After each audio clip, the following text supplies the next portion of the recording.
The year is 408 AT, Dragon 16, a year and a half after the stars came back.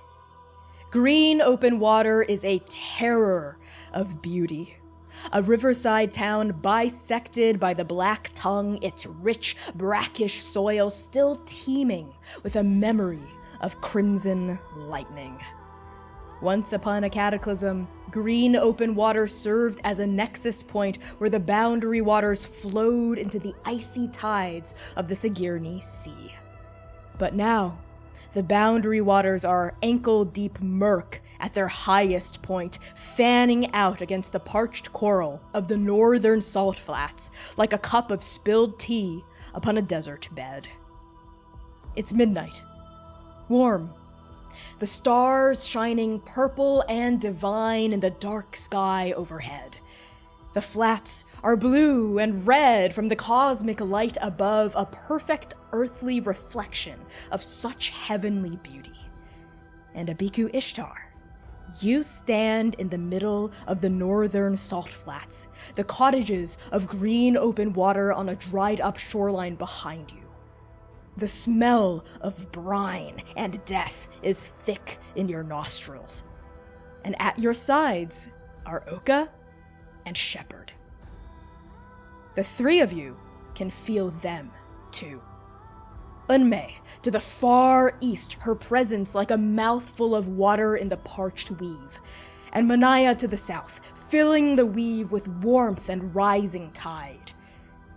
Abiku? The place is here. The time is now. How do you use your keeper power to attempt to call on your ancestors to your aid? Abiku sits down,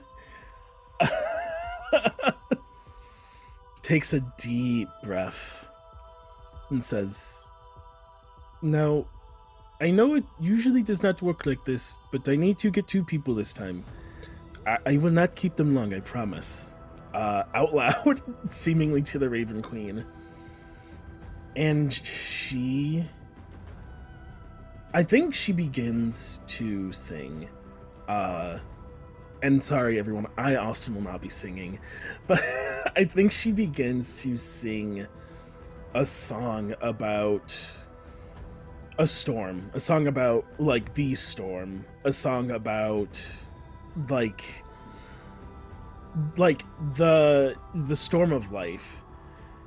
She does not think it is fair that this land is without its water, and I think being from the Order Gigantic Mage she is from, she like feels this kinship to the Storm Gigantic Mage ruler, and being connected to Shunyi like feels this connection to Draconic mages, and is trying to call on the leader? They use the word leader for Draconic mages? So the leader of the blue Draconic mages? That feels like the water one. Yeah, the blue order, yes. yeah, and she is like, at the end of the song, "I do not mean to disturb you, but I need your help. Please. Our home needs your help." Yeah, and I think this song bursts out from your tongue and rolls out into the weave, suffusing it with your urgency, with your plea, with your prayer. And Oka, tell us, how do you use your blood magic to help, I think, unravel the ebb and flow of time to allow this to happen? Oka has been standing quietly behind Abiku this whole time, and they untangle their hand from Shepherd's and put it down into this salty, parched earth where the ocean used to be. And their fingers touch down on the sigil that they've made that I think like comes out that maybe Abiku is like sitting in the center of, where they've left kind of like a blood trail in the sand and in the dirt. And the sigil is all marked out, and it looks like a clock, I think, like a clock with 8 central circles within it. And as their fingers press down into the earth, the blood begins to rise just a little bit, like it's almost turning into rain going backwards, like back up, as it gets drunk up by the weave. And everything seems to just kind of like melts into that new focus. And they stand there with their hands pressed into the earth, behind Abiku, supporting quietly. Yeah, as you press your hands into that cracked, parched earth, you feel hard granules of salt rubbing against your skin, and Abiku, that smell of brine, thickens and thickens and thickens and presses up against the stench of death in your nostrils even as you entreat your ancestors. And then there is a sensation of movement? Wind, I think, a little bit of wind kicking up around both of you, like that magic that you had first awakened with Abiku, breeze, movement, breath, causing these little eddies of salt, I think, to rise up out of the cracked, dry, dehydrated soil. And these little crystals of salt begin to form the silhouettes of two people. The first is what appears to be a half tabaxi person, and as the salt granules fill in detail, we see like the fur of what appears to be a snow leopard, like a brawny, lean noble with tufts of white fur spotted with black, peeking out from their elbows, their jawline, and their chest. And the salt even cakes into form leather and cloth armor with this polished bronze pauldron on one shoulder and a spiked oar that they're carrying across their back. And Abiku, you recognize them immediately as ruler Fiki of the Storm Kingdom. And simultaneously, also ribboning into existence from this dried up brine, is a dwarven person with a clean-shaven face. They have this long, black, braided hair that's interwoven with these cloud-colored little nubbins of flowers, and this blue face paint daubs their chin, their forehead, and their cheeks, and their entire left arm, as it ribbons into existence, you see is made of bright blue fulgurite, which is fossilized lightning. We see like a humerus, a radius, and ulna ribbon out and form made of bleached cerulean coral. And Abiku, you would recognize this as Prior the Merciful of the Blue Order, the leader of the Blue Order of Draconic Mages. The two coolest NPCs that we're now seeing for the first and last time. Fossilized lightning? Are you fucking kidding me? Yeah. I'm sorry I never had you bring that up in the Are you? It's all good. Oh my... I would have lost my shit as a GM if I made someone who had fossilized lightning as an arm and I never got to bring it up. I'm glad I could give you this gift right here, right now. Thank you so much. Yeah, a final gift from you to me. Oh my god. I mean, sorry. No, you're all good. I think both of you have seen their ghostly forms fighting on the battlefield of the Second Stranger War before, and you know that Prior the Merciful's arm can detach like a javelin and shoot forth like a bolt of lightning. And that ruler Fiki uses the spiked oar to just like hack and slash and like propel themselves across the battlefield like they're on an ocean, even though they're on dry land. So these two badasses, they're ghosts, they're echoes, ribbon into existence from this parched, forgotten salt. How do the two of you respond to their presences now brimming in the weave? Wait, Abiku, you didn't tell me they were hot. And Oka starts sweating onto the ground as they're maintaining the spell work behind you. All of my ancestors are hot. Sorry, I thought you got it by now. Abiku will, I think, go up to them and... So I'm coming up right now with how we greet each other from the Cloud Kingdom, and I think it is like... if a gentle breeze could feel like a bow. I like do that to both of them. Thank you for coming. I did not mean to disturb your rest.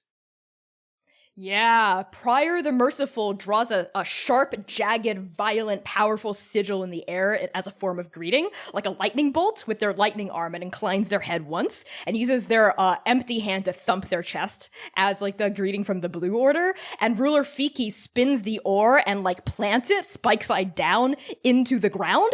And even though this ore, which is made of salt and memory, seems almost incorporeal, there's a sound like a clap of thunder echoing across 10,000 years to now reverberate into the present. And both of these rulers, when they speak, their voices echo like they're in a great cavern at the end of a tunnel 1,000 years away. But they also sound so full and proud and right here, right now with the two of you both. And Ruler Fiki says, "It is an honor and a pleasure. Are you ready, Ishtar?" Well, I've taken 1.5 years to prepare, so I think so.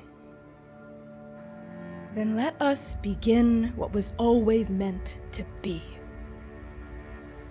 And now, the first aspect of nature to move around all of you is wind. Gentle at first, like the echo, the suggestion of a breeze.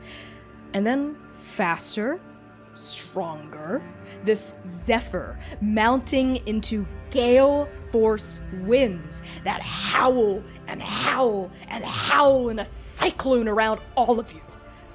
Next to move into existence is the water.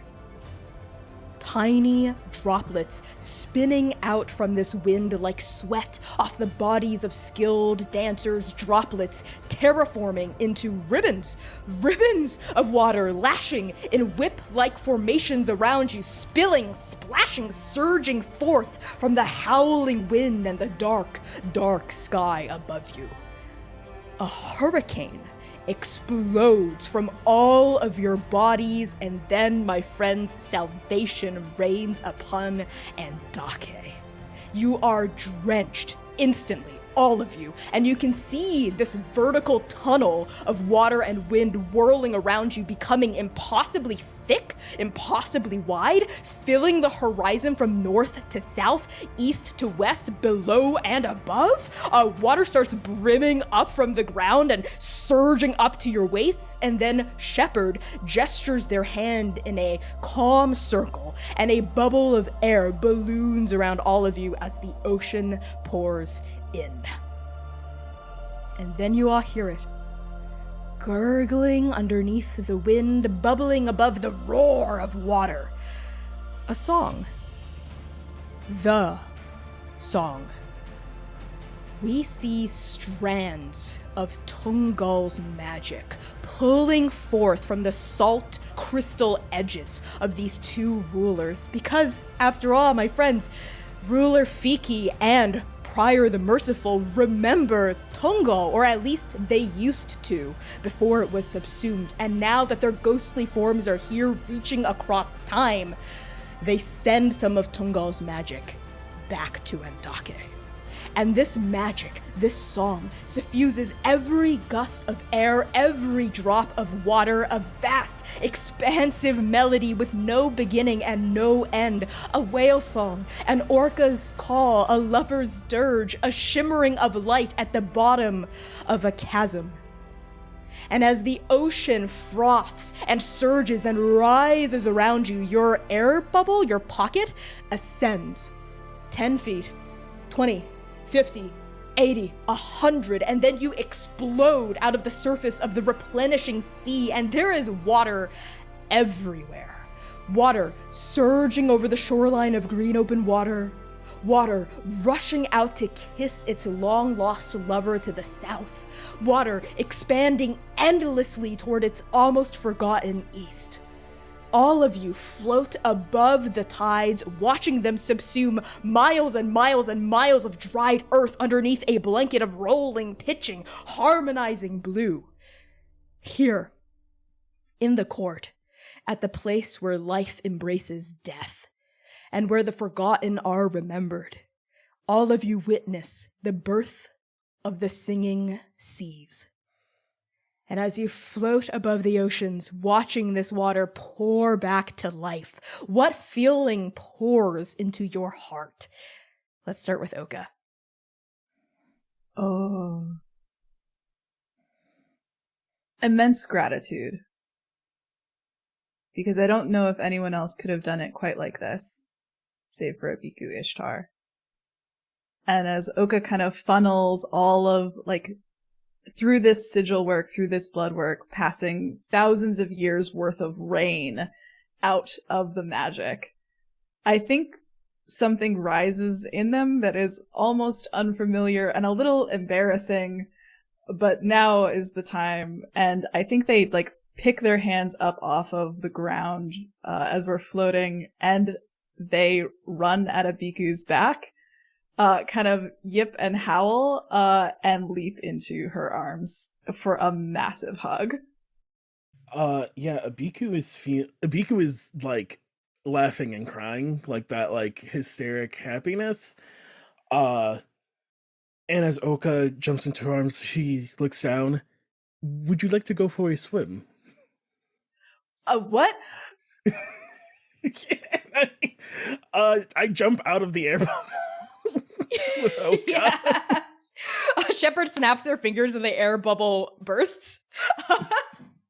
Yeah, and the two of you soar/dive toward this rollicking, playful, surging series of waves. And I think as the two of you plunge into the water and as the water splashes up, on that, I think explosion of foam and mirth and glee and gratitude and joy and tears and laughter, we fade to black. And we hold on that color. Black.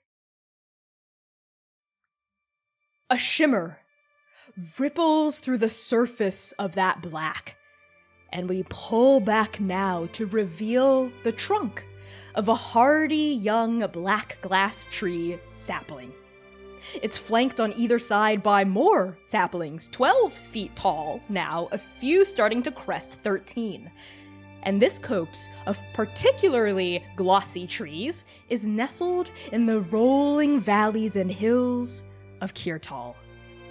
And Abiku, cupped within this orchard, you have built a brand new school. An institution of memory, of learning, of community, and generosity. You teach the history of your people, so no one will ever become forgotten again. You teach martial forms and magic, the whispering of wind and the tuning of a bow. I think you even teach pottery. And somewhere beyond, you swear you can feel Laura's spirit smiling down upon you. Shrini is, of course, your ever-present, ever-eloquent companion and guide who shows young mages how to shift. And with time, with months and years, the skies themselves begin to fill with mages, flying amongst the stars, massive forms dancing together underneath open, shining swaths of Galtenger's light. These new titans, your protégés, your chosen descendants, learn to shift into both forms. You and Shrini make sure of it. You even invite your friends, new and old, to teach their lessons at your school. Oka is a common face amongst the visiting lecturers, as is Jiran, whose advanced copy of The History of the Second Stranger War, Premium Edition, sits on the bookshelves of your classrooms.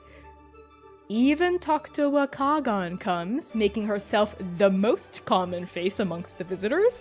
Perhaps one could even say she's not a visitor at all. In fact, rumors have been flying amongst this year's students that the Kagan is hiding a ring in her quiver, waiting for the perfect moment to strike a bullseye on Abiku Ishtar's heart. And when pressed about it, Shrini only smiles. Of course, your new life also centers around one individual in particular who is also a constant at this school, Dusty. Abiku, you have taken charge of the care of this young person who has seen far too much for their young not life, for their not age.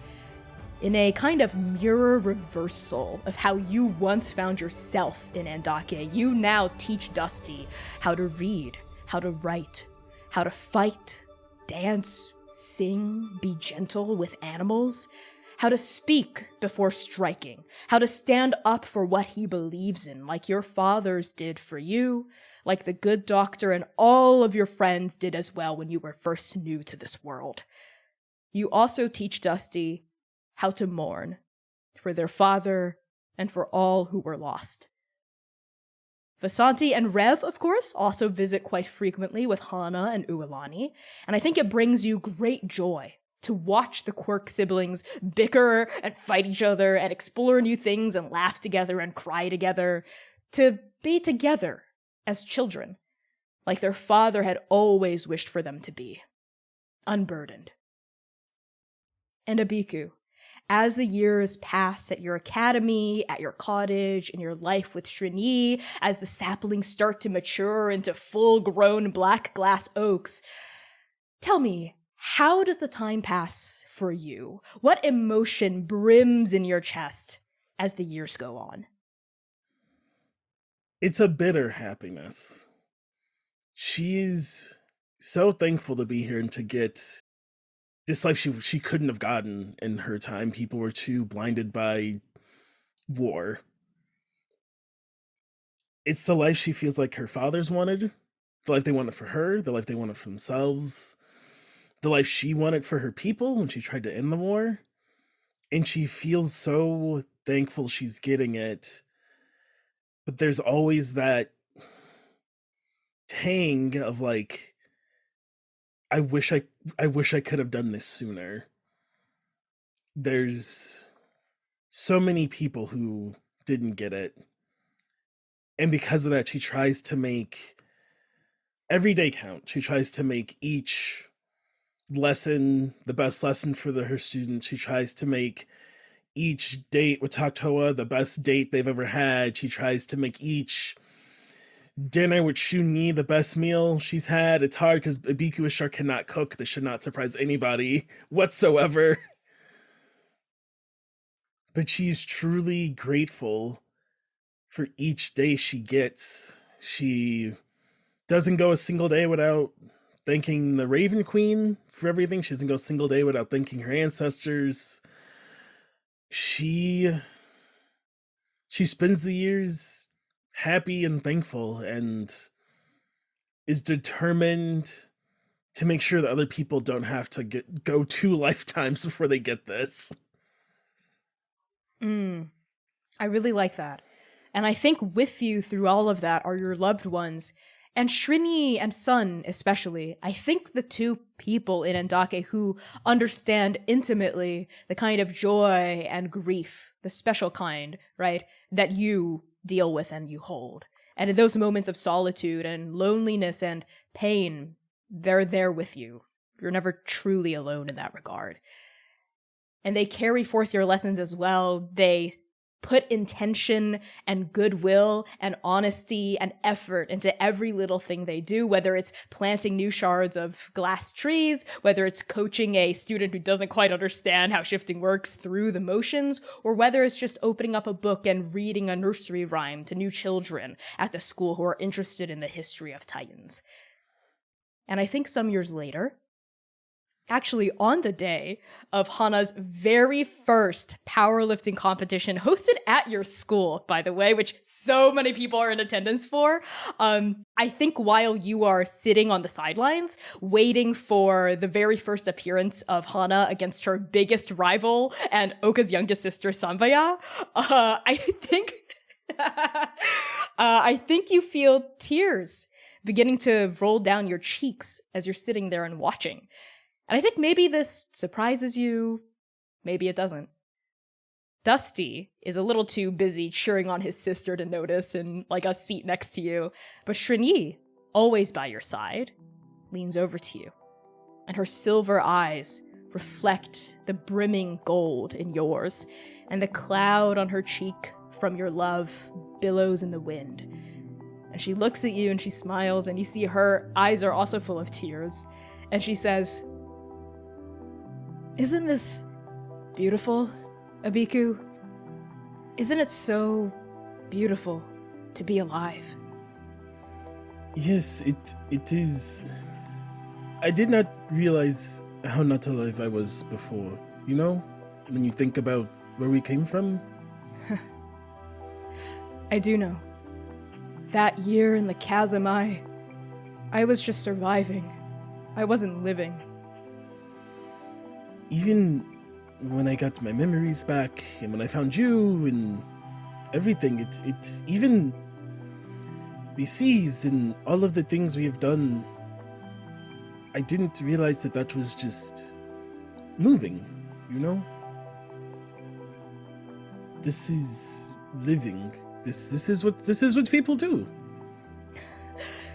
Yeah, it is. And it's all I've ever wanted. For me, for Sun, for you, for all of our friends 10,000 years ago, and all of our friends now. I just want to sit here and watch two girls lift really heavy weights, and that's living. Do you think I could do that? I think you know, it would be extremely unfair if you competed in this, Abiku, my love. Okay. Do they have like a super strong Titan category? We could start a new. We should do a Titan category. We could start a. I mean, there's enough now. We could. Some of them will be adults soon. You're right. Maybe we should start our own intramural powerlifting competition. I bet our students would kick Geron's students' ass. Well, yes. Don't like 100%. 100%. And Shani like laughs and like leans into you and snuggles in close to your shoulder as the two of you share this joke with each other. And like as your laughter dies down, she lets out a big sigh. And that tear finally spills from her eyes and rolls down her cheek and nestles into the crook of her neck. I'm so happy, Abiku. I'm so happy that this is how our story goes. You know, me too. I have said this a lot of times now, but I think I know why I came back. Oh? And I know I've heard it a lot of times, but say it one more time for me, my love. Well, my name is Abiku Ishtar, and I came back to love this world.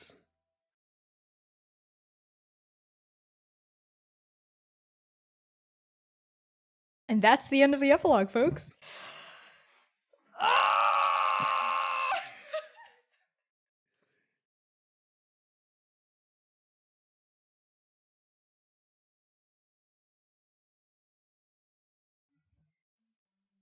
The year is 407 AT, Tiger 19, 5 months after the stars came back. Mid-autumn light filters through a window, illuminating a long, richly threaded tapestry. This tapestry weaves an epic tale about love and loss, heroes and villains, friends and loved ones, paragons and keepers. A monumental story about magic and muse, fate and doom, oblivion and salvation. A hand flashes into frame, glassy and artificial, pulling a thread out of the ribs of a Morosan loom. And now we pan out to find Geron Cotter, putting the finishing touches on the tapestry of the Second Stranger War. What final note are you weaving into this story, Geron? Geron is weaving the ending, or actually really the beginning of the tapestry. The beginning of the story of the Second Stranger War, of the Paragons this time around, of their victory, of the way in which love, after everything it was love, that brought us together, that allowed us to save Ndake. Next, we find you, Geron, trekking across the blue ice of the commune, your tapestry carefully wrapped and stored, making your way toward a collection of colorful shanties and huts upon Zima Lake. The fissure of Bolshaya has been sutured mostly shut with wooden bridges, and the capital of Morose is bustling with activity. We cut now to you, standing in a town square, presenting this tapestry before the council of elders, before the people of Bolshaya, and before the community of the commune, and Endake herself. And as all these people gaze upon your handiwork, a smile cracks across Elder Pohaku's face, and the crowd surges forward, cheering and chanting and singing, planting kisses and hugs and handshakes upon the very overwhelmed Jiran. And Jiran, I want you to tell me, how do you respond to your community hugging and accepting you after a decade of ice? Overwhelming is the correct word for it, I think, because ever since John can remember, they have tried to do right by their community. They have tried to do right by his family, by his friends, by the people that he loves, and always stumbled, always failed in some way, and was vilified, shunned for it. Rightfully so, of course. And to be here right now and to be accepted by everybody, to be loved by everybody, it's overwhelming. And I think Jiran, through the hugs, through the crowds, starts to tear up, but happy tears. And he looks past everybody's shoulders over, and I think in the background is the monument, the memorial to everybody that was lost in the cataclysm. And they think about their parents, the people that they lost, who couldn't be here for this, who couldn't see Jiran as he is now. And it's bittersweet, because for once, he thinks that they would have been proud of him. And we cut now to a humble patch of grass in the middle of Kirtal. It is a year later, 408 AT, and Jiran, you are helping Dusty garden. You're showing them how to push seeds into the earth, how to cultivate new life, how to breathe hope into being. And behind the two of you, framed by tentative new shoots of black glass saplings, we see a Bhikkhu and Shrinyi constructing a building of some sort. And speaking of construction, now we push across this scene to find the Kingdom of Tulong, a few months after this scene, and the third snow of winter falling upon the slumbering palace. Jiran, you stand in front of a crumbled academic building, one of many structures still ruined in the shuddering wake of war. You're flanked by Shepherd on one side and Emperor Zhen of Xiong on the other.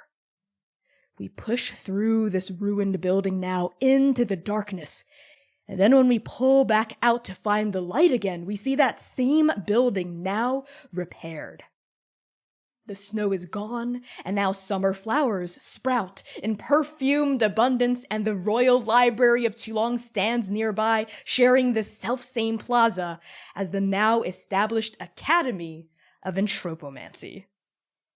We push through this very busy courtyard full of excited students and confident scholars to find you, Jiran, at the front of a lecture hall. This room is packed to the gills with students, no fewer than 200 at least, diligently taking notes and squinting at the chalkboard at your hand, trying to memorize your lessons. And as we sweep across this crowd, we find a large half-orc with a soft, round face shaped like a pumpkin, Gwyn. We see a brown-skinned tiefling with a rhino's horn protruding from his face, Azen. We also see a human girl with long black bangs that hang in front of her face, obscuring her eyes very moodily, Mau Mau. And we also find a confused-looking water genasi person with blue skin, the sea green and black hair, an upper arm tattooed with rolling waves, and a general smell of salt water and wolf fur about them, as well as two familiar-looking young adults, a Kenku person and a halfling girl, both of their robes stitched with the motif of copper scales. And also in the lecture hall, we find Prince Tao Mei and Prince Tao Rong, twin half-elf children of the sixth husband, doodling in their notes and not paying very much attention at all. So, Jaron, tell us, what are the closing remarks of your lecture for this last class of the day? I think Jaron, with a flourish, kind of finishes writing the last bit of the notes that they were putting up on the chalkboard, taps it a couple times, and turns around to face the class and says, and that is why we have to remember that even though entropy is always funneling towards destruction, that there is a way to redirect that energy into something else, into creation. And that is what is the fundamental principle, the first principle, we might say, of anthropomancy. That will be on the exam, by the way, so please remember to write that down. There is a scattering of groans, I think, across the lecture hall, and a couple of excited looks from the nerds. And then I think you hear like a bell ding, ding, ring for the end of the day. All right, everybody. Remember that you have 2 papers that are due next week. No, you cannot choose one or the other. You do have to do both of them. And if anybody has any questions about that, come see me during my office hours. I love this. Yeah. So I think as your students pack up their things, they start to come down the stairs and file out of this lecture hall. And you, I think, also perhaps gather your lecture materials and start to pack up your little podium and your desk as well. And perhaps once everyone's out, once you make sure that there are no students unaccounted for, you also head for the door. And waiting for you in the hallway is Oka. And sitting there in front of the door leading out to this open summer courtyard is a wolf. A kind of shaggy looking gray wolf sitting there looking at the door with 2 mismatched eyes, one of which has 2 pupils in one socket. The wolf kind of tips its head at you and goes, "Woof woof." Not the woof woof!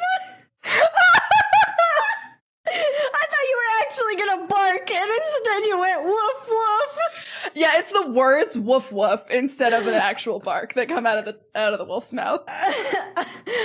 Duran laughs at that and goes to, on purpose, goes to very patronizingly like ruffle the wolf's head.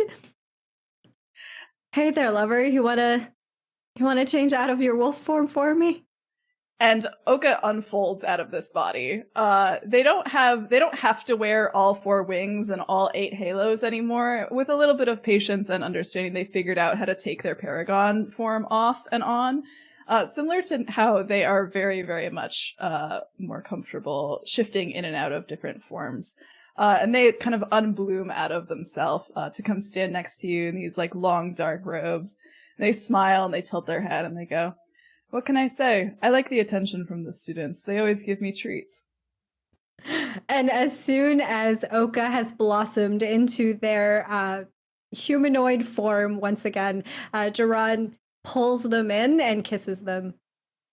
And Oka returns the kiss. And when they pull away, they're kind of already walking like hand in hand, leading him towards the teleportation dais. And they kind of call, if your lectures go on for that long, Kane is going to have to start pushing dinner back, and you know how much of a problem that's going to be. Kane can wait. I mean, we are on the brink of new discoveries in the School of Anthropomancy. Isn't that more important than... Kane can reheat the appetizers, if they get a little bit cold. You and I both know that Kane cannot and will not be reheating the appetizers, and they would say, in fact... "No, Jaron, my appetizers are actually more important than whatever artistic or, whatever discovery you think that you're making in that silly little school of yours." How is that as an impression? I hate that you're so good at that. I know. It's the whole soul fucking thing. Get used to it after a while. And the shape-shifting thing, I'm sure. I've gotten better. I think between the 2 of us, I might be able to mimic a little bit better than you now, pretty boy. Oh, okay. We don't need to go that far. Oh, I'm sorry. Am I pushing it? A little bit. Oh no, what are you gonna do? Stab me in the heart? Several times, actually. Well, hurry up before. We'll get to that after dinner. All right, and I think Jaron kind of like pulls Oka by the hand very gently onto the teleportation dais and puts in the appropriate runes in order to go to Kane's. And I think as light bubbles up from the runes and wash over the two of you, we cut now to Nabal. Inside a lavish banquet hall with thick silken rugs and more food than the eye can see, we find, sure enough, Kane, presiding over a lavish dinner party for the hounds. Kane is in the middle of saying, rather passive-aggressively, emphasis on the aggressively, as they're twirling a knife between their fingers and not really eating their appetizers.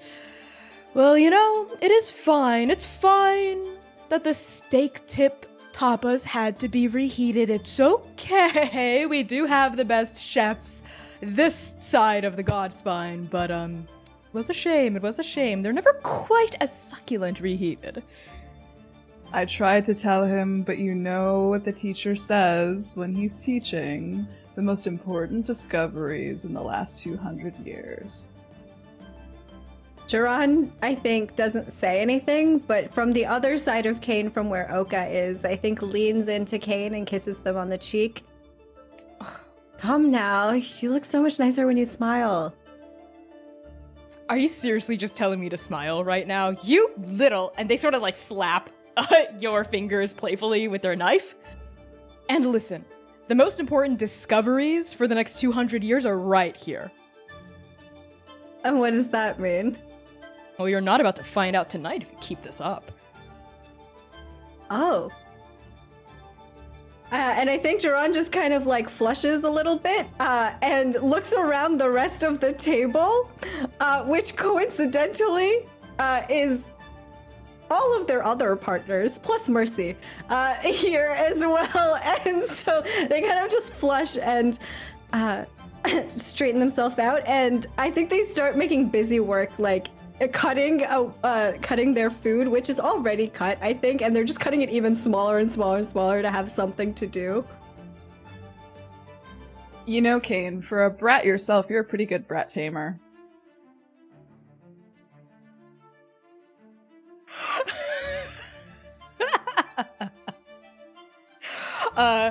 Kane just says, listen, all I'm gonna say is one of my signature weapons was going to be a whip, but then I did decide on the twin dagger thing. Whip was a little overdone, and then now that's like Rev's whole thing. She uses a scythe now. Well, before she used a scythe, she used a whip. A thorn whip. You seem to know a lot about Rev's weapon use from before, Kane. I keep tabs on all of the paragons and all of the keepers. The Second Stranger War may be over, but the next gay people war is brimming on the horizon. Well, it's good we have our tactician here, Sitlali. What would you make of the next gay people war? I think Sitlali had been engaged in conversation with Mercy and kind of without skipping a beat, without looking up, just kind of goes, we've got about 30 years. Kane is, as usual, incorrect. And then just like continues speaking to their wife. Ooh, scathing words from the tactician front, Kane. All things considered, 30 years is actually not that far away. Are we really going to have a war in 30 years?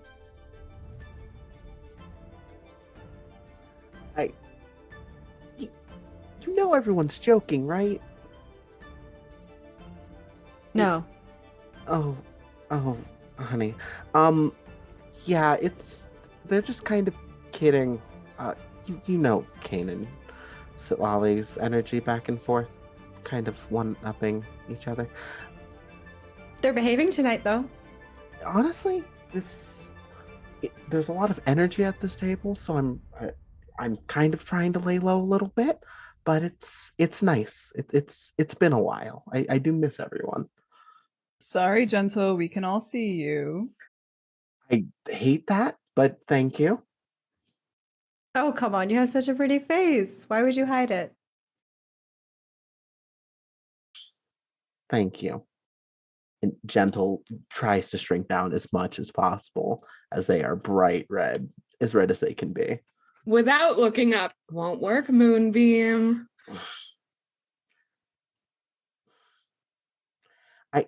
I know it doesn't actually work, but it makes me feel like a little bit better. I love you guys. Love you too, Gentle. I love all of you. That includes you, Mercy, by the way. I'm aware. I feel the same way to you back. You can do Mercy, better than that. I L-word you. You literally died for Duran. You could say it. But you don't have to keep... Fine. I love you, Duran. Ah, Mercy loves me. Aw, Mercy loves Duran. Mercy slowly raises her right fist to reveal a javelin she's been sharpening under the table this entire time. She And I doesn't, think like, so- brandish it or anything, just raises it. You know I could catch that. And I think Sulali just quietly puts their hand on top of the fist and like slowly lowers it beneath the table again and goes, yes, I love most of you at the table here as well. You know, Kane, I can't help but notice you only gave me a +1 when you notably know that I have multiple partners who aren't present tonight. So a note for future gatherings while you're still champion, that is. Oh! Huh. Well, I thought it would be fun if you had to choose. You didn't find it fun? I thought it was fun. Why would you do that? How quaint. Hun. And you know, Duran- I'm whimsical. Duran leans into Kane and just kind of whispers to them, Hun, you can't just force people to pick their favorite partner. Well, it was more of a matter of I don't want to see Sybil. You know what? That's understandable. But you could have just said that. Is it understandable? Sybil's honestly gotten a lot better. She has. Yeah. Sybil is maybe no longer the literal devil spawn. She has graduated to that of an echo of a succubus. I will allow that. But they are still, at the end of the day, a lapdog for the Aurochs Guild. All right. I would like to say, as someone who works with the Orcs Guild a decent amount, there's been a lot of work on that front to make them just generally better. Also, Sybil doesn't have a menagerie anymore. It's been converted to more of a sanctuary. So, they've improved by leaps and bounds. Perhaps it would just be better if the two of them get to grow into themselves separate.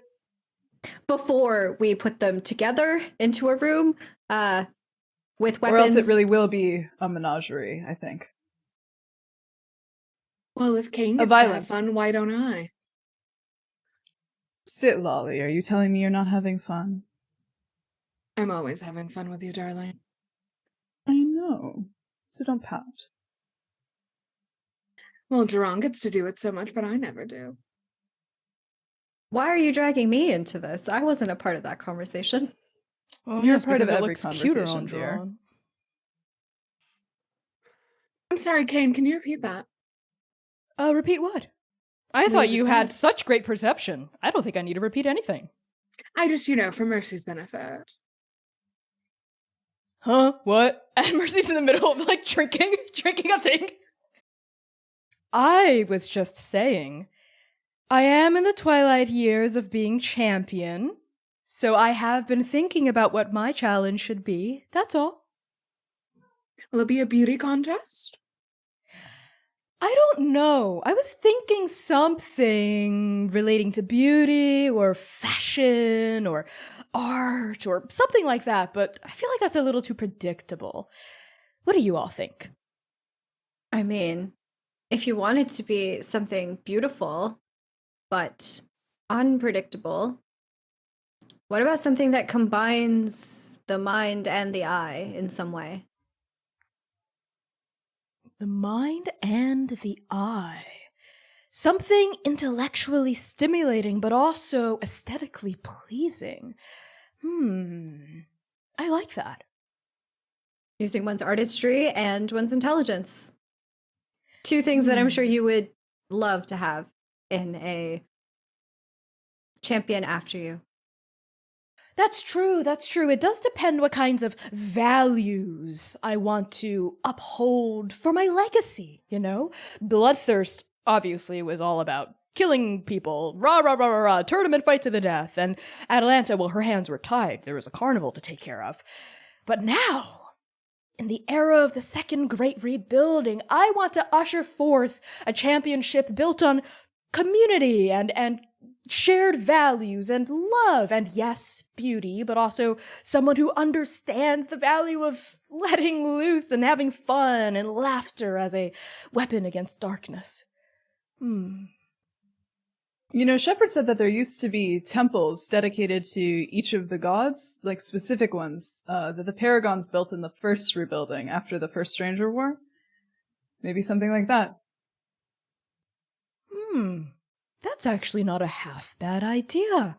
That's actually a very, very good idea. I just have one point of trepidation. I mean, those architectural, smart, nerd types are usually so ugly. How do we assure that the next champion is also attractive? Do they need to be attractive, Kane? Yes.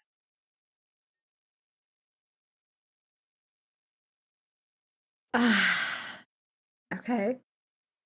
Lolly takes a very pointed sip of their beverage. We're working on it.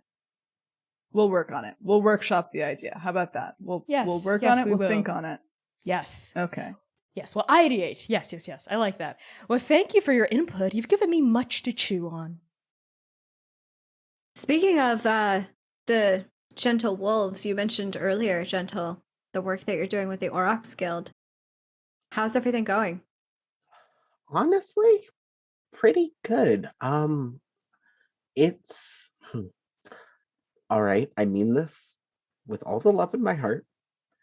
We don't fight a lot, and it's been really nice. But it's been good. I have been collecting little like pieces of my cloak just from everyone I've been helping. So we've turned it to more of like a communal quilt, and then I managed to get Sybil to work with me on turning the menagerie to a sanctuary, like I said, which took a little bit of help from Sitlali. Thank you on that, by the way. And then yeah, it's Old Mama Lightning is still Old Mama Lightning, so very stubborn, but means well. So it's been great. We're finishing up on the mine soon, actually. And I was able to borrow a couple of monsters to help like fix that stuff because I'm not strong, you know that. Did you ever find that tunnel I told you about? Yeah, it took a while. Your directions weren't like super clear. But we got that's there. fair. Yeah, no, it was a magic freak tunnel that we were drawn into by the force of the potential for God's shards to rest in our soul. So all I remember was that I was really, really, really sweaty going in. Just really sweaty in that tunnel. Yeah, I don't think that sweaty is a good direction to find a tunnel, though. Yeah. Okay. Yeah. I did really appreciate the help, though. I just remembered what everyone's anxiety smelled like, in the like way that. What does anxiety smell like? It smells like the way a snake slithers through grass really fast and moves it. Kind of like a coal burning, a spark. Huh. Is it the same for everyone? No, not at all. See, when you get really nervous, when all of us at the dinner table decide to pick on you, that smells a little bit more like rope and dagger oil. To me, at least. And what about your anxiety? Can you smell it on yourself? Certainly not. Blood and charcoal. Don't be rude, Kane. Nice I'm blood, bullying nice here. charcoal. Well, it's nice to hear that everything is going well in Dawathati. How is old Mama Lightning, by the way? She and I haven't really kept in touch since... Like I said, stubborn, but like in a very not dissimilar from Mercy, honestly. Like cares a lot, but doesn't really say a lot about it. But also loves to tell stories, and it's fun to kind of sit and listen to them sometimes. It's good. It's good. Honestly, you should come and visit sometime. I'll if people Yeah, want, I don't know. can always do I don't know like- if she's still mad about the whole... Oh, probably. It probably, but I've done a lot of work to like do some rehabilitation on that end for you. So like, Okay. you probably won't get like, zapped. Super murdered. Yeah. Yeah, I would hate to get super murdered. Only lightly murdered, probably. Okay, I what just- if we tabled that meeting for when I will get not murdered at all? Like 0 murder. You gotta start I can only do so much. You know what? That's fair. That's fair. I suppose old Mama Lightning is kind of the last person that I would need to talk to about everything. Yeah. And So- honestly, we're gonna do a ribbon cutting ceremony eventually when everything's all done. And it would mean a lot if everyone came to visit. But no pressure, obviously, no worries. But it would be fun. You could see the wolves again. I do still have a Hounds subsidiary in the title, technically, under the name. And then Mercy, you could see Wu Ming again. I know how much you miss Wu Ming. Yeah, it is. I do miss her. I do remember to miss her. Yes. Sitlali and I have been working on it. I've actually been improving. I remember her most months. When you don't forget to go to therapy, yes. Yes. Well, I did have to change therapists after the whole "it was Jikat in disguise" incident. Yes, but I mean, we've been through several, but we'll find someone who works. Burning through them like rubber. Gentle, though. As you tend to do, Mercy. You stop that, Okay, now. Anyway, with all the reconstruction and the rebuilding of the mines in Dabathati, how's Bravi's altar been? Is it still getting cleaned? Daily offerings? Yeah. It's been a thing that we've made sure to, I think, focus on, keeping it sort of free from any of the construction, just wanting to honor it. So yeah, it still gets a lot of attention, and honestly, I can pass on some words if you want me to next time I'm in town. Just because I pretty much stay there now, at least till we're done. Yeah, that'd be nice. I'll write you a note. Of course. Yeah. And like I said, if you ever just need to, I can always make a special thing if you just need like a day to yourself there. I don't have pull in Dabathati, but I have friends who do. It's kind of weird.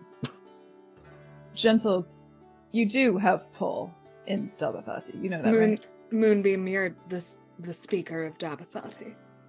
You're like the Dabathati. You're like the face and voice of Dabathati. You are Dabathati. Okay, that may be correct, but I don't like to think of it like that. Of course you don't. We need to get more comfortable being in the spotlight. Spotlights are still really a lot. I do what I do because I like to help, not because I want attention for it necessarily. Unless I can use the attention to help, which has been a lot of Dabathati sometimes. That's what makes you good at being in the spotlight, honestly. Your heart knows the right time. It always has. Thank you. Oh, Gentle, how's your other honey doing? One of the other ones, that cute little Duke. Is he still helping to rebuild the God Spine with all the emissaries and druids and whatnot working together? Yeah, it's we send a lot of letters back and forth. It's been a lot, but in a good way. It seems really constructive. I don't. I don't. The emissaries are nice. They're a little intense sometimes, but it seems like it's getting better. I haven't been by in a while, but I should. And I can, if you want to talk to Root, I can always send a letter in your place. But I'll be honest, I don't think you and Root would have the best synergy. Oh, no. Just give him a wink and blow him a kiss for me. Don't you get enough of that at Alliance meetings, Kane? Well, I have to enjoy the rest of my tenure as champion any way I can. Speaking of tenure, have you gotten onto shadow shifting with the students yet, Jerron? I meant to ask earlier. Not yet. We're getting there, I think, next month, though. I'm really excited for it, actually. We have 2 very promising students in the classroom that I think are going to make wonderful candidates for interns. Oh, for interns. I see. Yes. We need to make sure that the not quite a laboratory, because that's not quite the work that we do, but the research center, at least in the school, is adequately staffed. I'm sure Abiku could use the help in the summers as well with her school. Yes, we actually have a exchange coming up sometime soon for our students. It's going to be really exciting, and I know that Abiku is, well, she's doing wonderful work out there, maintaining the history of the Titans and everything over there. You wouldn't actually be surprised to know, and I think Jerron just starts to go off on this like long-winded like tangent about how like the history of the Titanic mages and all of their magic and how that is related to anthropomancy and how they're actually 2 of them come from very similar roots of magical functioning, and if you were able to combine the 2, and like he just like keeps going on and on and on about this like very like jargony, very specific like academic magical knowledge. And at the end of it, I think there's like a brief stint of silence as like people are just letting the lingo linger in the air. And Mercy says, "It was our wedding anniversary recently." Congratulations. Thank you, Jerron. And congratulations to what you said. Thank you. We did elope. We don't have to go on about It was beautiful. It was everything you could ever ask for in an anniversary. There were fireworks. There were multiple white horses that I'd leased from Toktoa. A couple of them got away, and I still owe her. But that's beside the point. There were doves. There were pigeons. There were morning birds. There was a whole dinner and a show. It was good. It was a nice, intimate time.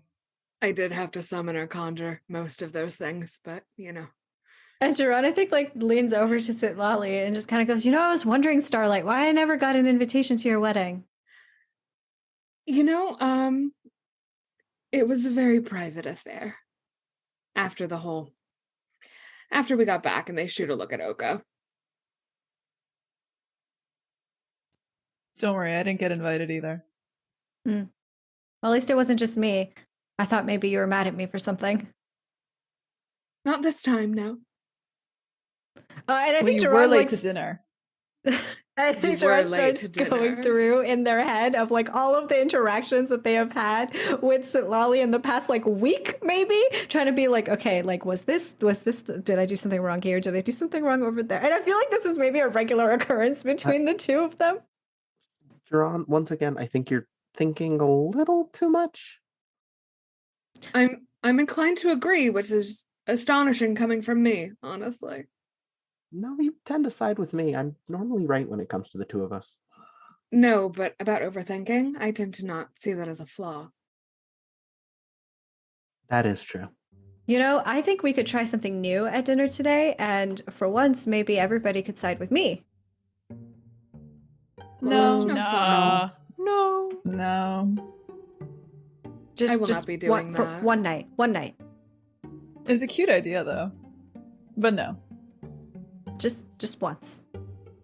See what it feels like. See what it tastes like. I feel like you might enjoy it. Maybe for your birthday. That's not for a while. No, it's not. And I think Jerron like pouts at the table. They like have their food in front of them, and they're just kind of like it's like not a real pout. I think they're like playing it up for drama. But they just kind of like sit and like pout at the table and kind of like lean into Kane. And I think there. I think at the pout, Lolly casts message to Mercy and goes, "No, it's cuter when I do it, right?" And Mercy just like nods as she's cutting into her steak and says out loud, "Yes, yes, of course, obviously, darling. Obviously, it's not even a contest." Mercy, we've talked. It's been so. We've been doing this for. Oh right, yeah. And she looks like she's trying to hatch an egg, and you just hear like it's through a tunnel and static. You hear her voice in your head go, "You are adorable, darling," and it sounds so strained. We'll work on it. We'll work on it. Man, magic does not come naturally to me. No, it does not, and that's fine. The rest of us have magic and surplus for you, Mercy. Eh, I don't know about surplus. yeah, I got enough to get by. Hey, I forget sometimes that you all don't have to listen to the weave all the time. No, it takes a lot of tapping into it actually for me to be able to harness it in any way. I can't just bleed about it or, I guess, listen to it. I don't just bleed about it. It's very tactical, very taxing. Well, yes, bleeding is taxing, but you do just bleed about it. And there's so much chatter, it's not just listening about it, you have to know. And I think that Lolly reaches up somewhere seemingly random and pulls like there's a small like pink flourish and pulls like a bouquet of roses. And it's like, it's very, you have to know which parts to listen to. And see, okay, how do you do that? That could have been snakes. it could have been snakes. And I think Jerron puts up his hand in a similar like attempt to like copy what Lally was doing and tries to like pull on the weave. Not really sure what exactly they're supposed to be grasping for. you get a handful of snakes, like several of them, come out of thin air. Oh my god! And King just goes, "Oh, darling," and flicks their wrist and counterspells it back. And the snakes go, they're gone. See, my magic's just mostly like an extension of me, so I just kind of like, I can't like make a wall of like wind in here because it ruined dinner. But yeah, like, I just kind of like thinking I can just, and I like go invisible with empty body for a second, and then I like undo it. Well, yes, and everyone knows my magic is gestural and haptic. It's all about dance and performance, and, well, my magic is that I have a really big sword, and when I hit things hard enough, they die. I do respect your magic, Mercy, as someone who's not that different. Mine's just mostly punching in different ways. Well, I'm not trying to shove anyone into my subconscious by accident, so let's not ask Sen for any party tricks tonight, shall we?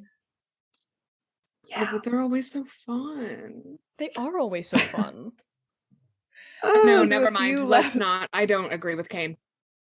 They're not. Sit, Lolly. Hey, Don't be a hey, contrarian. hey. Are you two getting along? No. No, absolutely not. Well, I don't know. That looked like getting along to me. I just thought that it is fun when Oka uses Sen's powers for little party tricks. Oka's not the only one who uses Sin's power for little party tricks, but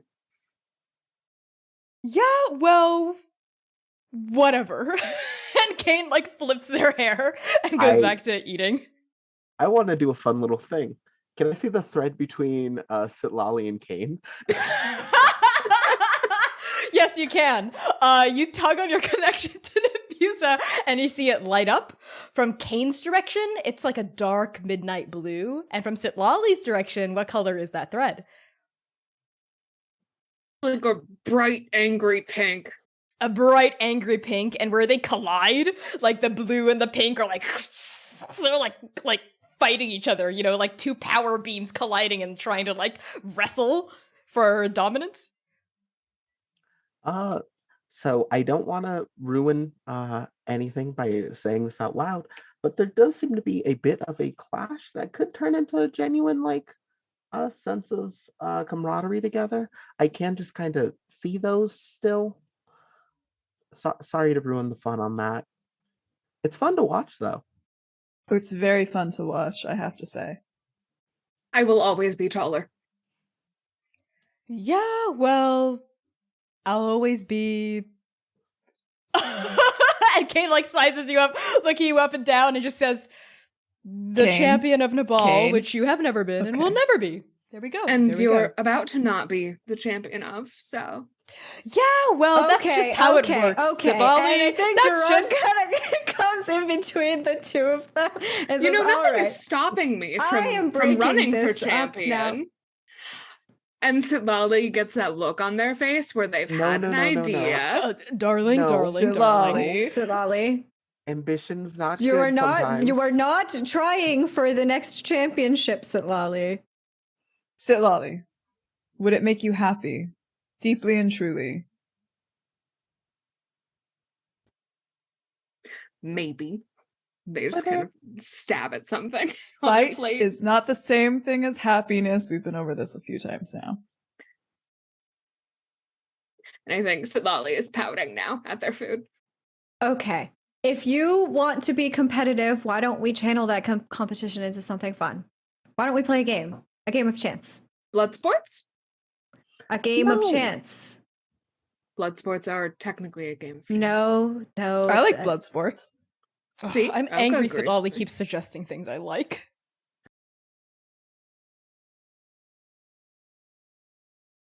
Blood sports it is. Oh, Jaron, but what was your suggestion? You looked so eager, like a little puppy, and then everyone went on our own little tangent, and you look so trampled on. Speak up, trampled puppy.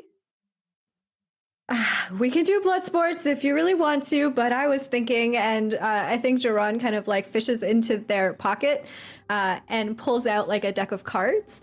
And I think they're cards that are specifically stylized and themed after the 8 gods of Andake. And they have like different like constellations and stuff on like each one, and they kind of like fan them out onto the table. I was thinking a card game. And then we can do the blood sports. I'm usually so much better at blood sports. I always win. Not always. Mostly. Not always. Mostly. I've bested you in spars many a times. And I've bested you in other ways many a time. I would say that neither of those are many, comparatively. My darlings. But fine, if you want to play cards, then I will humor you. We could play cards first. What do you say? And Jaron looks at the rest of the group. Sounds For good cards to for me. Blood sports. Sitlali will put their cane back underneath the table. Is cheating allowed? Never mind. It's fine. It's fine. Just what? Huh? Go on. Well, I was gonna say depends. Do you think currying the favor of Scott and Nectus counts as cheating? Of course not. Then no. That's then no cheating. I think Oh. you're actually at a disadvantage, Kane. Pardon? You Well, I also think- have the... Oh, go ahead, Gentle. Yeah, no. Keeper, Paragon. You're on even ground with Shall Mercy. I remind everyone at this table that Scott and Nectus have literally been inside of my body before? Like once. You're not the only one. Well, it was memorable, and they remember me. I leave a good first impression. And a second. Do they? Have you talked to them recently? Would you like to? Well, let's just deal the cards, Jaron. And Jaron deals the cards. And I think as we're playing as well, like during the games, if it looks like Duran is gonna lose any of the rounds, Duran uses their keeper power, I think, to like undo it and to make it so that he wins that round. And that is something that he is constantly doing. But because the keeper power specifically backfires eventually, I think there are some rounds where it looks like Duran is going to win. And in a very like unnatural upset, somebody else takes the win. And I think it's the funniest if it's either Mercy or Kane. Every time. Yeah, I think so. Like, you have curried Scott and Nectus's amusement with your hubris. So they strike you down. They set you up and they strike you down. With a gay wrist. Yeah. And as the cards are going on and Mercy's going, ha ha ha, sucker. And she's like pulling in like the fake winnings, right? She casts a glance across the table over at you, actually, Oka.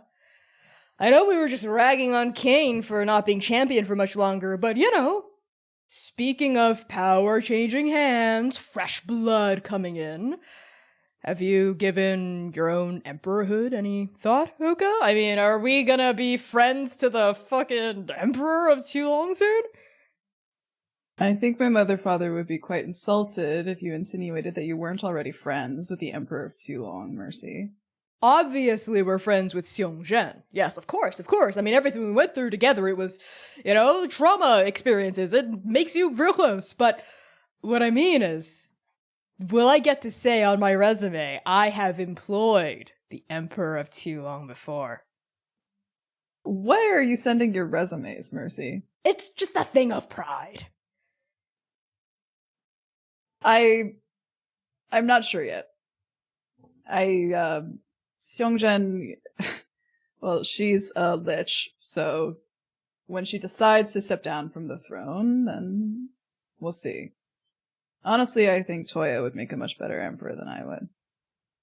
That's your next oldest sister, right?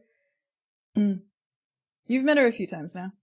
Yeah, she's got such a composed air about her. You know, I'm sure she'd do a good job, but don't give up power that easily, Oka. It's right in the palm of your hands.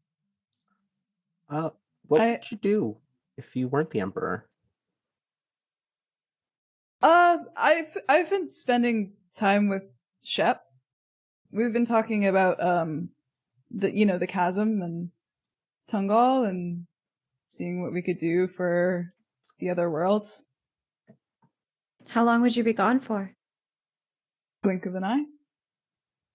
I can live with that. Actually, if you manage to see weird things in any of the worlds, could you bring them back? Be fun. I don't know. Britt, I'm not like the fish? Invasive species like are kind of not the fish, but like plants. If they're not like the trees from the chasm, nothing again, like the invasive chasm. species are, a consideration for something like that. We can't just transplant plants. No. I know, but like I have a whole. I will an area bring for you tea, Gentle. From wherever, if I end up going anywhere, I will bring you tea back, I promise. Thank you. Perfect. Yeah, you all never really actually properly explained to me what it was that you saw when you were there. I know you've tried, We don't but have I don't. to. It's No, you can't. How are fish fuzzy. furry? I can't think about underwater? it. I can't. No, Sun's gonna get ideas. No more. You said it was a fish, but it was a monkey, but it was a bird. No, the but monkey it was the bird. It was the fish bird. And then the fish. Yeah, and there was like the drill worm. And then there was the accordion. Yeah. I'm sorry, the what now? The giant accordion that attacked us. Oh my god, I cannot suffer another second of talking about weird, ugly animals. Duran, deal the next hand. And I think Duran is kind of sitting there with like he was shuffling the deck and it just kind of like stopped mid-shuffle to like look incredulously at Gentle and Oka while asking these questions. Right. Yeah. An accordion attacks you. Okay. I'm so sorry. And Oka unblooms out of themselves and they turn into the bird. The bird. Oh. The bird. For half a second. And then they flip back into their seat. I will not describe it. Jaron has never been the same ever again after seeing it. I could have gone my whole life without seeing that, you know? Yeah. Mercy threw the javelin. It like whizzed past you and lodged in the wall, and Kane had exploded up out of the seat, and the top of their tail is all puffed up. Who wants the next hand? Jaron I tried. kind of like I tried to steals- warn you. Steals the next hand to everybody. Traumatized. Yeah, I think as this next hand plays out, all of you are sort of laughing, traumatized, right, about the bird, just talking amongst yourselves about inside jokes, reminiscing on everything that's happened, that's brought all of you up until this point, playing this game of risk and reward with you, Jaron. And Jaron, I think there's a moment of pause. It's almost like time slows down a little as you see Kane leaning up against you, their tail curled around Oka's wrist as they're sort of teasing Oka, trying to distract them as they're trying to like steal a look at their hand. And then we pan across to find Gentle and Sitlali and Mercy. Mercy's in the middle of just staring at her hand with like her eyebrows furrowed, like she's concentrating really, really, really hard, like staring at them will make them change. And as we like pan over to Gentle and Sitlali, we see that they're seated, close to each other. Maybe as the course of the game's gone on, they've just found their bodies drawn to each other as the night's maturing. And then we pan back to you, Jaron, as you're just taking all of this in, all these threads of friendship and love that bind the hounds together and all of your loved ones as well. And as we push in on you holding that hand of cards, what emotion swells in your chest? Relief. This is everything Jaron has ever wanted. Jaron has wanted a family for pretty much as long as he can remember. Has never really felt like he could have that. And then when they found the hounds, it was in the wake of apocalypse. It was in the wake of a prophecy that was supposed to take everything that he loved, everything that he held dear away from them. But to be here now, with all of these people, with everybody, happy, healthy, thriving, they feel relieved. And on that emotion brimming in your chest, filling up your sternum with warmth, Jaron, we dim the lights on this particular scene. And when the lights come back up, we find you, Oka, and Kane on the roof of the Tower of Risk and Reward, looking up at the stars. So many of them, hundreds, thousands, millions, innumerable, each weaving their own tale as you can draw infinite connections between every point of hope, every point of light in the dark night sky. And it's the three of you, and you're laughing despite the cold, you're finding the warmth in each other's company, you're enjoying just being with each other. And Oka, I want you to tell me, what is the look that fills your face as you look at Jaron and Kane? Homosexual.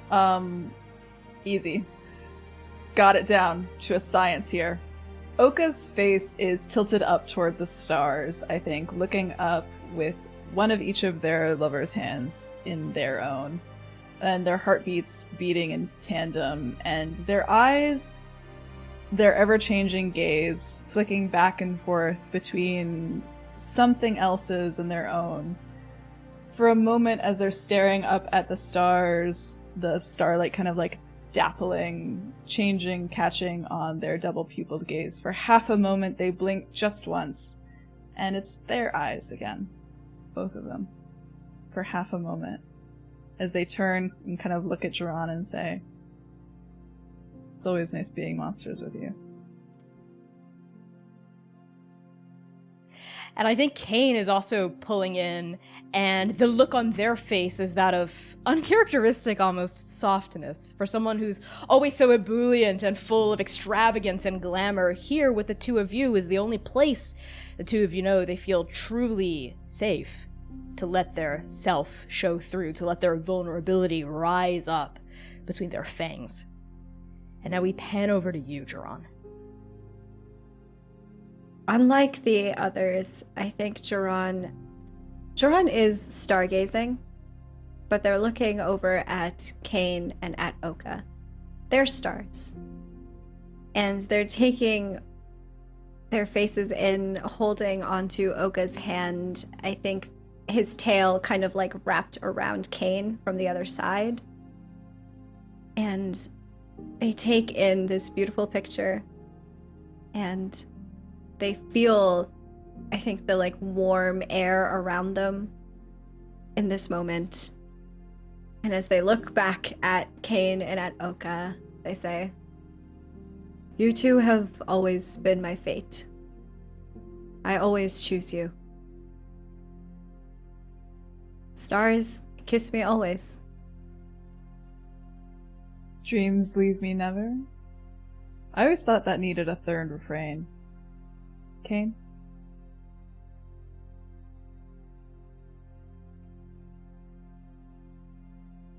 And love hold me still. And we hold, there, on the three of you, monsters as you found each other. Monsters who love each other not because of, not in spite of, but alongside your monstrosity. And I think that's the end of the epilogue right there.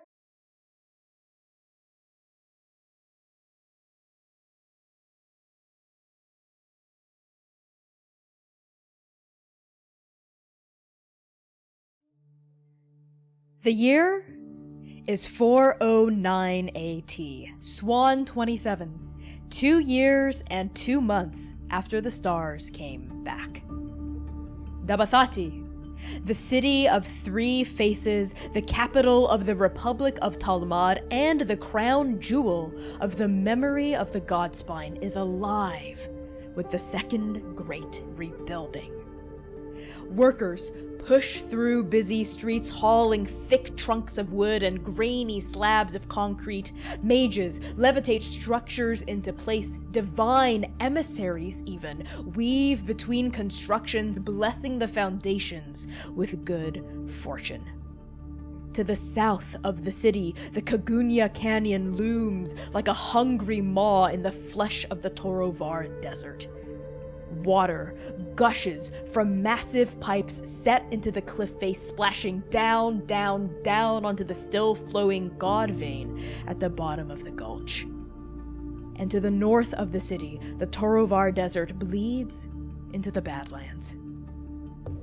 It has been over 18 months since the Godspine died, and its ghost still lingers. It lingers in the dust that swirls around the 80-mile-wide empty space where the mountain range once stood. It lingers in the shrines, the tombstones, the monuments, the countless, countless offerings that decorate this emptiness. Letters addressed to loved ones taken, votive candles lit in remembrance, gemstones, dried meats, fruits, dolls, vials of ink, reams of silk, hourglasses filled with candy, meaningful mementos all throughout the phantom spine, as this absence has come to be known. And in the middle of it all, standing tall and proud, like the sole surviving oak in the wake of a rapacious storm, Dabathati. We pan down now, past a thick layer of sand, sediment, rock, piping to find an underground chamber filled with smoke and furs and draping vines of silk and Sybil, the fire genasi tiefling, surrounded by a menagerie of not pets, not toys, not playthings, but companions surrounding their throne. A purring displacer beast, a dozing owlbear, a rust monster rolling a little iron ball across a shag carpet. Sybil himself lounges on a recliner, gesturing at an Aurochs operative to pour a cup of tea for themselves and for you, gentle, sitting across Sybil, accompanied by Bud. And the two of you, I think, are observing what is splayed across a tea table. Plans for the rebuilding of Dabathati. Architectural maps of a new Senate house, sketches of a graveyard for all those lost by the Second Stranger War, base renderings of new statues, homes, roads. And actually right now we push in on a charcoal sketch of one such road. And then color trickles in, line by line, as this sketch transforms into a real-life scene playing out 2 days later. We see roadside merchants hawking goods, families squatting under the shade of long-term temporary shelters, and you, Gentle, walking amongst the people of Dabathati, checking up on construction efforts, helping where you can, boosting people's spirits and morale, and Bud, as always, pacing by your side, waiting patiently as every other step someone accosts you to greet the famed speaker of Dabathati. Everyone in the city knows your name, and you know theirs too. And even though Dabathati is still very much picking itself up in the aftermath of war 2 years later, the community here is strong, in large part thanks to you. We cut now to the back of the city where we see Duke Root Sweetbreeze training druids to rebuild the rock walls near where the mines used to be. The mines that fed into the Godspine, of course, those mines are gone, but the tunnels that led underground, beneath the peaks and heights of the mountain, are still there. We see Mama Fish, carting around her world-famous fish sticks, Ebia trying to levitate a boulder with her mind, and everyone at the mines greeting you as well, Gentle. You're always on the move, always looking to lend a helping hand where it's needed most. And now, finally, after a long, hard day of assisting in Dabathati's rebuilding efforts, we find ourselves in a living room.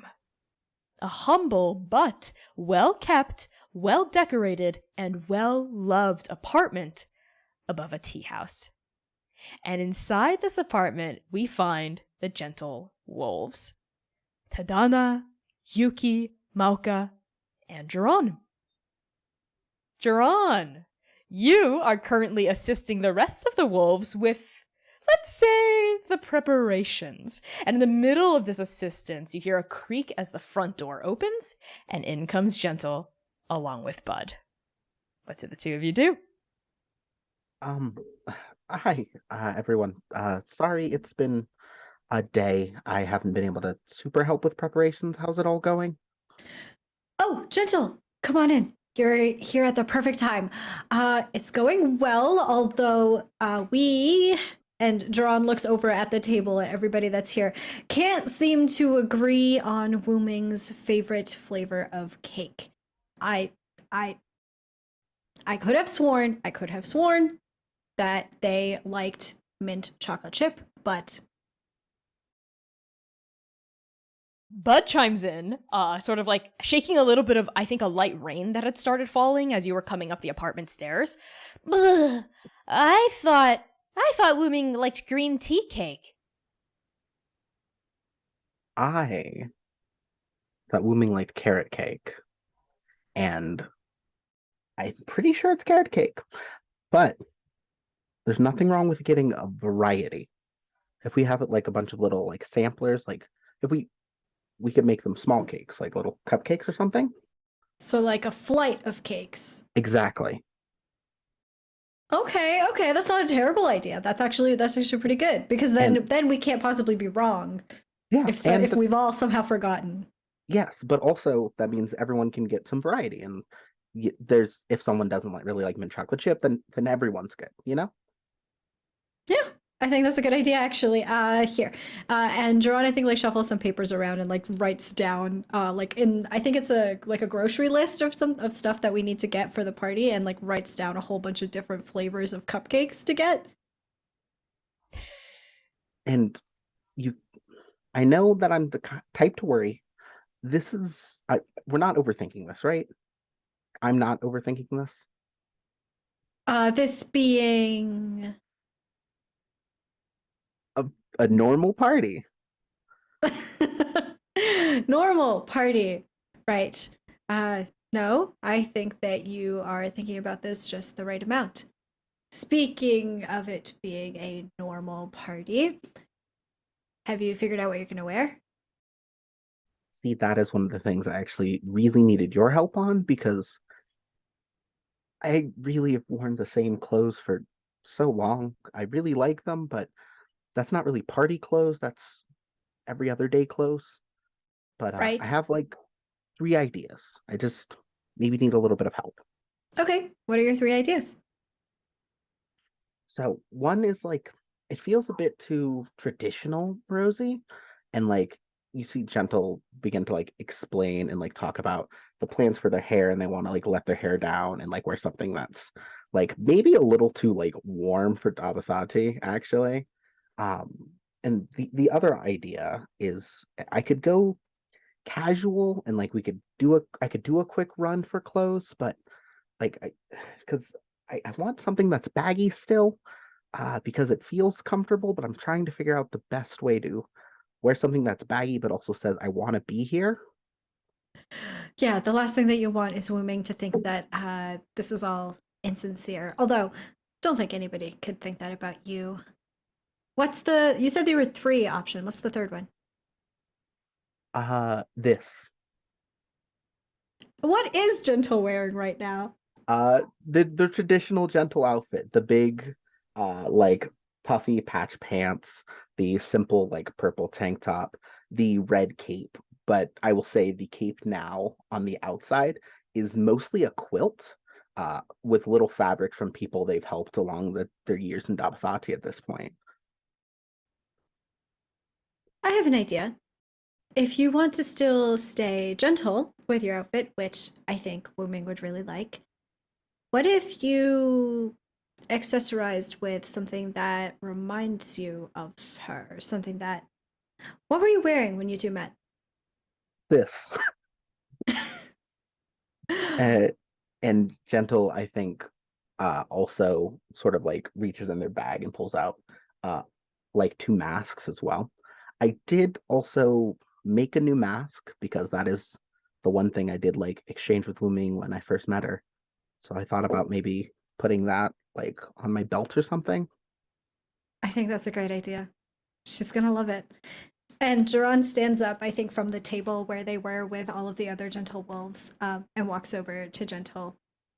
And he puts a hand on Gentle's shoulder, like very, I think, like comfortingly is the goal. She's gonna love you.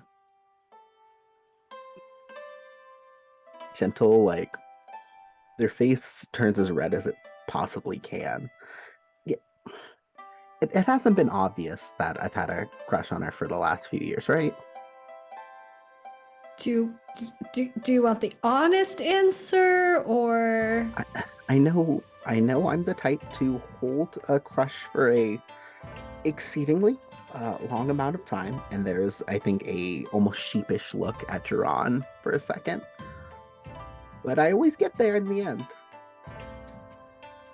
I think Duran leans in and kisses Gentle on the cheek, if they will let him. Absolutely. You do. But if you want the honest answer, Gentle, it's pretty obvious. Okay. But maybe Wu-Ming hasn't noticed, you know? I mean, I didn't notice. Yeah, but that's... Well, That's... I love you. Mhm. Wuming's generally a lot more observant. Look. All I'm saying is that it's easier to notice your behavior with other people than it is necessarily towards yourself. That's all. That's fair. Could you maybe still help me with like my hair for tonight? Because Yes. like I know you're really good at that. And Thank you. And I think Duran kind of like goes to his hair, which now he wears in this like very, very long like single plate, with like this branda that is woven into it, with the silver coins kind of like jangling off of the end. And as they run their hand through their hair, it like kind of like the coins clink against each other in this melodic way. I would love to. and if it's okay, Gentle would like to give you a kiss on the forehead and just say you're the best. Not gonna lie, I always forget Gentle is really tall, because I was about to be like, how are you gonna reach the... No, yeah. 6'2", baby. Yes, that is very okay with Sharon. Isn't there someone both of you are forgetting to kiss? And Bud looks up expectantly, for the unpadded part of their forehead to be pat. Gentle immediately gives Bud some little scritches and a kiss on the head. And I think Sharon also does it at the same time, so the both of them are kind of like kissing Bud at the same time on his little head. Thump, thump, thump, thump, thump of the tail against the wood floor. Okay, and Bud, you haven't said anything about this plan, right? Not a single word, woof, bark, or arf. Can I roll insight on that? Yes, you can. I love my son. I don't trust him. That's so funny. Last roll of the campaign? That's a 15. Oh, what a sweet roll. Yeah, you look at Bud and you know with every ounce of his little wolfy heart that he did not tell Wu Ming intentionally. Yep, there it is. Yep. Oh gosh. Bud, I love you. Okay, so I guess we can go on a quick run to go get all the ingredients, and then I'll start cooking. And at some point, could you help me not kick everyone else out, but kick everyone else out for just a little conversation? Yeah, don't worry. I got you. Yeah, you're better at subtlety. Sure. Yeah. Subtle. That was my plan. Oh boy. I can be subtle too. How's this? Everyone evacuate for gay things to happen. Perfect. I didn't say what things. Bud, that was perfect. And I think Sharon goes and grabs, like, I imagine Gentle has, like, their pouch nearby, and Sharon just kind of goes in knowing where Gentle keeps the treats for Bud, takes one and gives it to him. I have to put those somewhere else. Everyone knows. And he's not more spoiled than he used to be, but it's not helping. I have like 2 or 3 or 4 parents at this point, and they all give me yummy treats. I know. Especially Sybil. Sybil spoils you entirely too much. Well, Sybil says it's to make up for all the ways that they were kind of mean and bad with me. All right, that's fair. I can't fault them for that.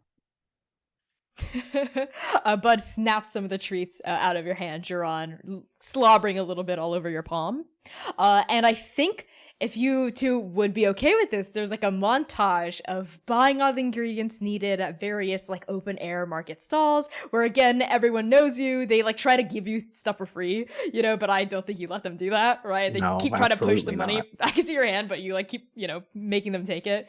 And there's also a flurry of activity in the apartment itself as like an oven is heated up, as like maybe emulsions or glazes are going on the stove top, and the smell of sweet desserts, cupcakes, cookies, tea brewing, just this really nice fragrant scent starts to suffuse the living room and the bedroom and every other room in the apartment. So I think as we push back through this window, through like a little foggy, you know, thing of steam as things are cooking and boiling in the kitchen, what are the two of you doing? Like, what things are you making specifically for Wu Ming?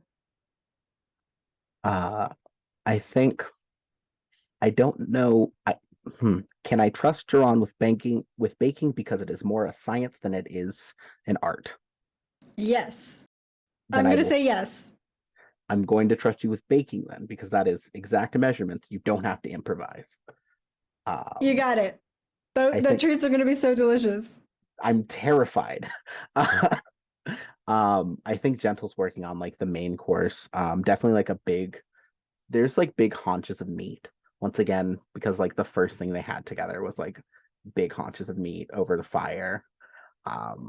And I think so Gentle's like kind of doing a whole charbroiling thing there with that, trying to make enough just assorted, I think, greens and stuff for everybody, just for dietary restrictions and make sure everyone has variety and options, and just kind of makes a big spread, I think, almost.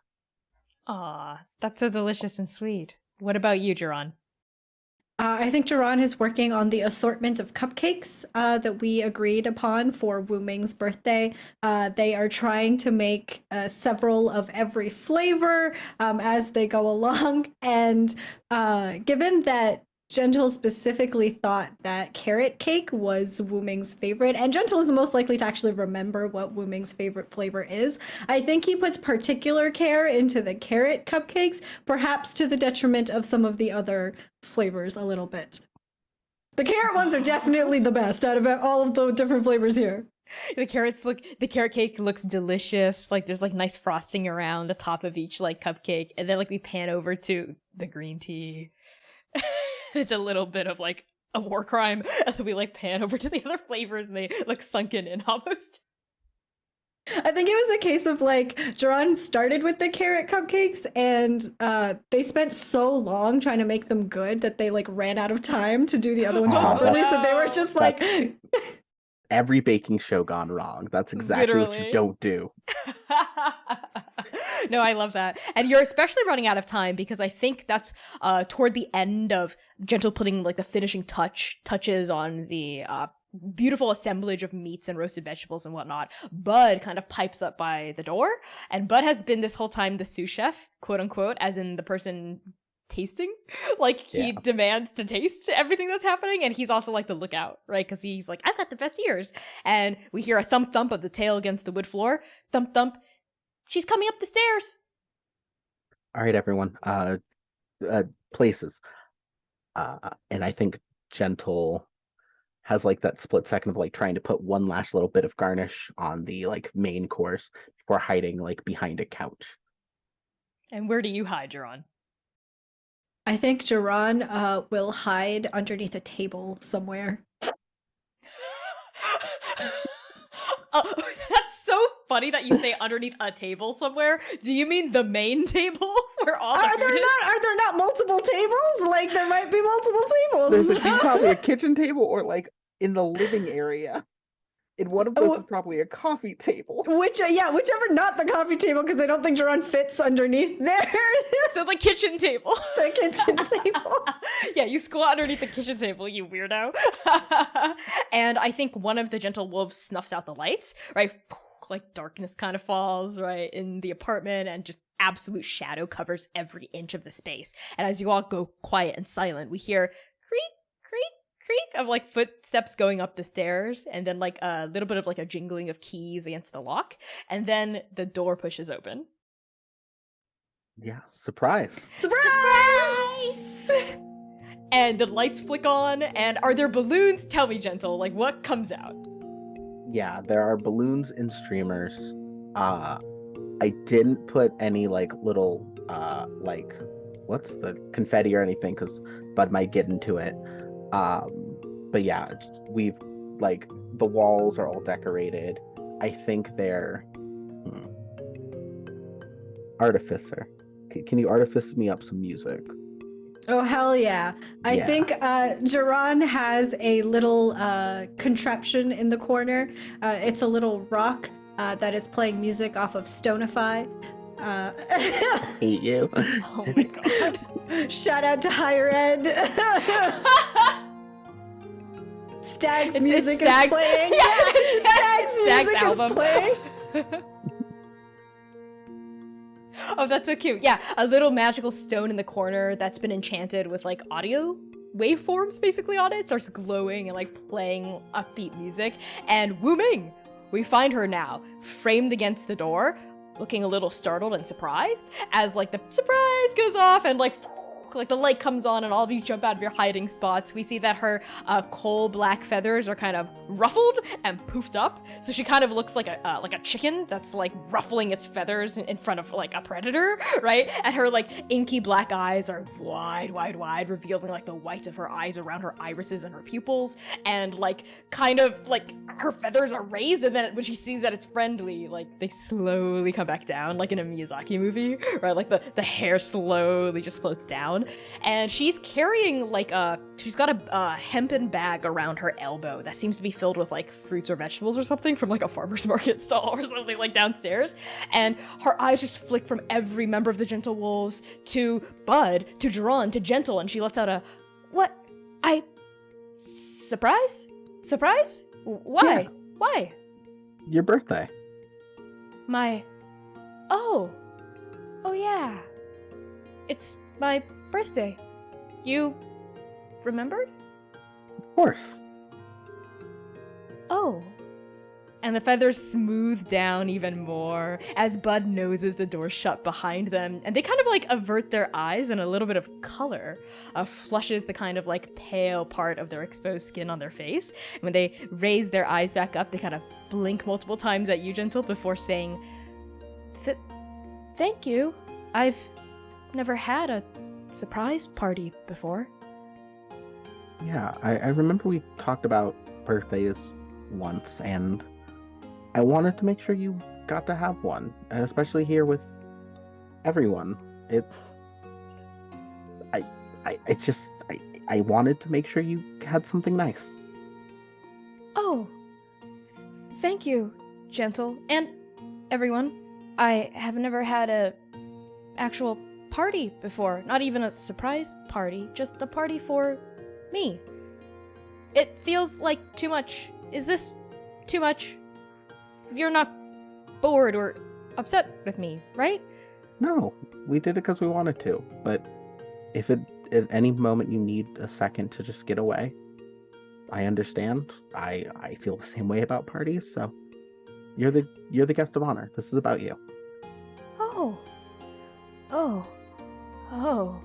And all of you can sort of see very plainly on Wuming's face that they are uncomfortable, not in a bad way, but in the way of someone who has never been seen so fully before. And now that the light is on them, they're kind of not shriveling, but they're like it can be a little overwhelming. So they kind of like shuffle off to the side, even though everyone's looking at them. Like they wish they could like fold into the darkness, but there's like candles and food and drink and music everywhere. And then they just sort of like herd themselves forward toward all the food and kind of drop the bag of goodies onto the ground, where Bud immediately goes for the fruits and veggies. But as they shuffle over to the kitchen table, they see all this beautiful food, and then their eyes like grow wide, and we see the food reflected in them, and then their eyes land on the cakes.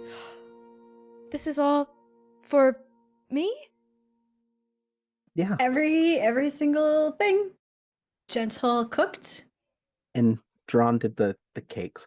We wanted to make sure we had a variety. I thought your favorite was carrot cake, but I wanted to make sure, so we had a couple of extra ones. It is. My favorite is carrot cake. Is that green tea? I'm allergic to green tea. Oh, we can that's just... what that was. Bud says, like munching through an apple. Yeah, we made a couple just to make sure there's variety for everybody to eat. I like shoot a look at Drawn of like crisis averted. And Geron, like as Gentle is shooting them a look, is like moving the green tea cupcakes to like a corner of the table, like somewhere away. We'll cover it up with like glass. Yeah. Oh, that's so sweet. Yeah, I think now that the surprise has been broken, people start like flocking toward the food, like sitting down, taking their places, like grabbing plates, getting some food. But I think as the guest of honor, Wuming is the one to pick the first cupcake, right? They kind of go over, like quite shyly actually. They kind of sidle up next to you, Gentle. They look down, they look back up, and they say, I am not used to taking so much and being given so many things. Would you like to split this cupcake with me? Yeah, absolutely. I'd love to. I'd really like that.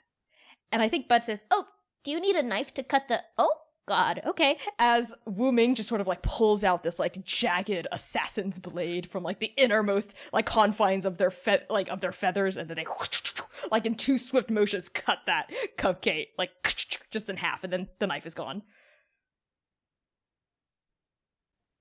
Impressive. Oh, yes, well... Back when I had been a Hound of Mercy, as second, I took care of some, well, let's just say I got my hands dirty so Mercy wouldn't have to. Oh, But that's in my past now. Wuming lore at the 11th hour. What lore drop is this? Oh my god, hold on. All this, and Mercy fucking forgets her? She's done wet work for Mercy? This is the lore drop we're getting about Wu Ming? Like, Wuming's done wet work, and Mercy can't even remember that she was the second. Yep. There's Mercy, somewhere do villains better. like this. Do better. Yeah. Wu Ming hands you the half of the cupcake and they sort of like cradle it. Like they almost don't want to eat it. You know, like they want to keep it with them forever. You know, as they look down at it and they kind of look at you almost like for permission to eat it. Do you want to on 3? Yes. Yes, I would like that. On 3. 1, 2, 3. And both of you start biting into the cupcake and their eyes close as they chew through it. This is delicious. Thank you, Gentle. Thank you, Jiran. I'm glad you like it. The frosting is really good. These other cupcakes look so sad and a little pathetic. We wanted to give the most focus to the best, to your favorite one. Oh, thank you. That really means a lot. Again, I'm not so used to receiving so much from so many people that I like so much, that I call my friends, that I love. And their eyes, they were kind of addressing Jiran, but their eyes flick at Gentle on that, like, so fast in the back. So now that everybody has had their cake, let's all play a game. Everybody except for Gentle and Wu Ming, we're all gonna go outside and we're gonna do a little scavenger hunt. And then when we're done, we're gonna come back. And there's a prize for Wu Ming when we come back. The other Gentle Wolves are like, nod. You know, they're like, yeah, oh yeah, the scavenger hunt. They like start filing out. But Bud leaps to attention, ears pressed flat against his skull, growling at you, Jiran. And Bud says, a scavenger hunt? Why didn't you tell me about this in advance? I could have prepared for this. I get really intense about games. I need heads up if there's going to be any kind of competition. And I think Jiran leans down to Bud and says, don't worry, you're gonna help me run the scavenger hunt. You've already won. Oh, I see. Oh, wait a minute. Wait, is this Yes. the big gay, super gay? Okay. Scavenger hunt, yes. Yes, the Everyone- super gay scavenger hunt. Yes, everyone, yes, let's file out. And Bud, like, very confident and self-assured and happy about the way he handled it, like, sort of puffs his fur up and also starts to head for the door. But on his way out, he brushes up against you, Gentle, and sort of, like, nuzzles up against your hand and licks some frosting off your fingers and just says, you got this, Gentle. I think I like lean down and give Bud some little scritches and whisper in Morosi, You're the best kid ever. And he whispers back in Morosi, and you're the best parent ever. All right. Go. I guess keep Tron busy. Help them. Aye, Captain. Time for the gay scavenger hunt. And Bud bounds toward the door. And I think before Jiran heads out as well, he goes over to Gentle, squeezes their hand, and just kind of like leans in to whisper, I love you. You're gonna be fine. Gentle squeezes back 3 times for the I love you and just says, thank you. I love you more. And Jiran will exit the building.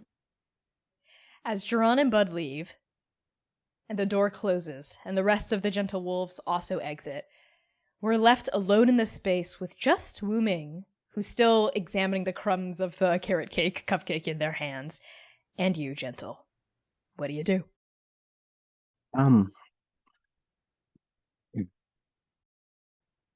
Wu Ming.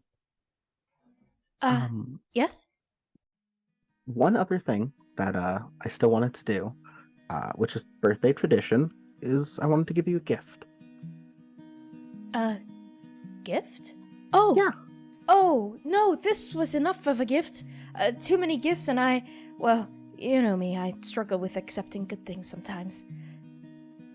No, I was the same way, honestly. I'm getting better, and the only way you kind of do is it takes a lot of practice. So consider this a day of practice at getting better at letting people say nice things to you and give you nice things. Oh, okay, but it is very difficult. That's okay. That's completely fine. I understand. If it's too much, I understand. But I did want to give you this. And Gentle reaches into their pouch and gives a small a mask-sized box. Yeah, Wu Ming takes this box tenderly, right? They like glance from, I think maybe there's like been like a simple silk ribbon that's been tied over it. They glance at the ribbon, glance back at you, and then they gingerly undo the ribbon, open up the box. Oh. This is a mask. Yeah.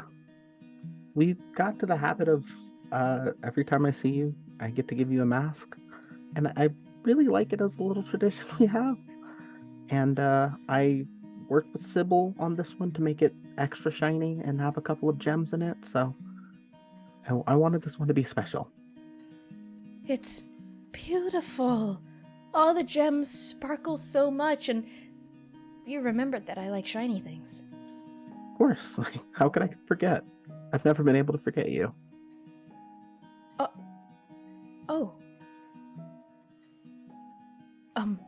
Well, should I put it on? If you want. I got one for me as well, and I show the mask I've been wearing sort of at my the loop of my belt. Oh, that's a beautiful one too, Gentle. I think we match a little. Yeah, that wasn't an accident. Oh. Would you want to put them on together? Like with the cupcake? Yeah. Yeah, absolutely. On 3 again? Yeah. Okay. 1, 2, 3. And there's something in the act of putting on a mask that you made so lovingly with hand-picked gemstones and jewels, that seems to embolden Wu Ming with a sensation of courage. A mask not to hide who they are from the world, or a mask to shield themselves from the cruelties of outside, but a mask to give them bravery. A mask that reflects who they truly are on the inside instead of deflecting it from everyone else. A mask that shows the beautiful gems glittering inside their own soul out to the world that you have so lovingly curated for them. They put on this mask and their feathered fingers kind of touch, all the beautiful rhinestones, and their eyes blink underneath the eye slits, and then they look at you.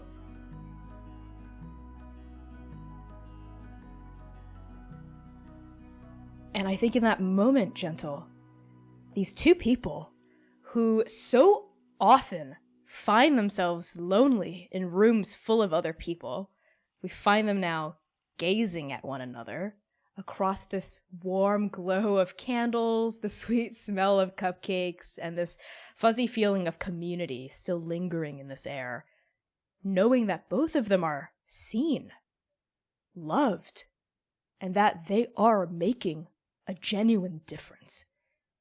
So tell me, Gentle, in the lull of this resonance, what poem do you read to Wu Ming? I'm tired of the dark. I want to fight for sunrise.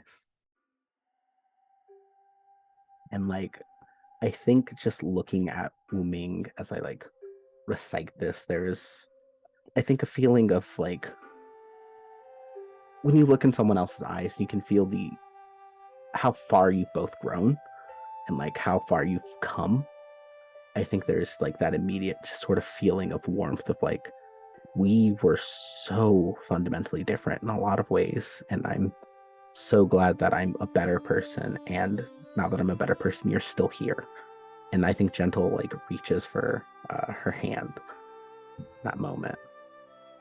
Wu Ming reaches back, intertwines their fingers with yours. I've been meaning to say this for a long time. But I love you. I think I've known that for a long time. And I love you too.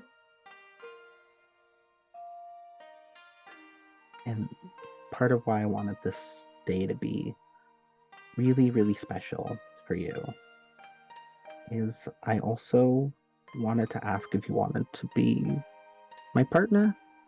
And then your birthday has extra special meaning every year. A birthday and anniversary. Yeah. Oh. Yes. Yes, I would like to be your partner, and I would like you to be my partner.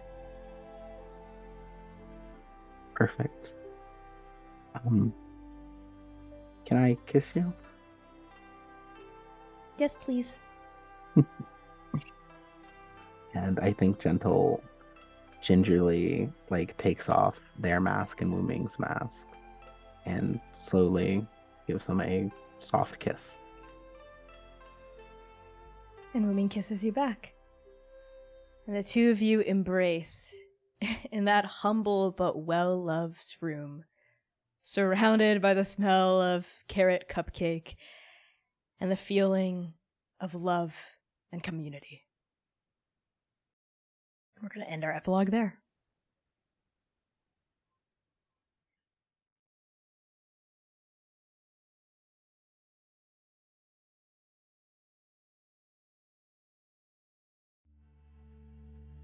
The year is 2016 CE, March 28th, 2 years after the stars came back. The Shell gas station on the corner of West McMillan Street and Ohio Avenue is nothing special. 4 self-service pumps out front, a Dunkin' Donuts in the same lot, and a parking garage that blocks your view of the Cincinnati skyline. It's 3 in the afternoon on a lazy Sunday, and the lot is mostly empty. A gray Toyota Corolla stalls against pump number 4, its driver huddled in the front seat, warming their fingers against the seasonable mid-spring chill. Rain patters lightly against the pavement, stirring the sticky, sweet smell of gasoline high into the humid air. The driver of the Corolla peers through their rear-view mirror and narrows their eyes at 2 figures exiting the threshold of the gas station store. And we push through their back windshield to find Sitlali and Oka. Tell me, what do your Earth disguises look like? Let's start with Oka. Oh my god. After doing some measure of homework, so to speak, on Earth disguises, with Shepard for help, Oka is now standing there in a pair of black jeans. There are tasteful rips in the knees of these tight black jeans, and they're wearing a leather jacket with jeans. They're wearing a leather jacket with skull motif over it because they insisted that they had to keep the aesthetic going. They're wearing a spiked black collared necklace. Their hair is still long and black and braided, and they wear a little earring from non-pointed ears.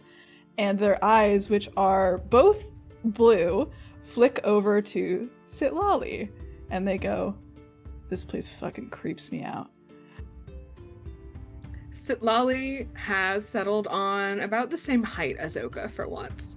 And they look rather, I mean, it's pretty easy for them, right? They're a changeling, whatever. But they kept the hair because they were like, the hair's important. The hair, I think they had an argument with Mercy before going. They're like, no, the hair is the hair stays.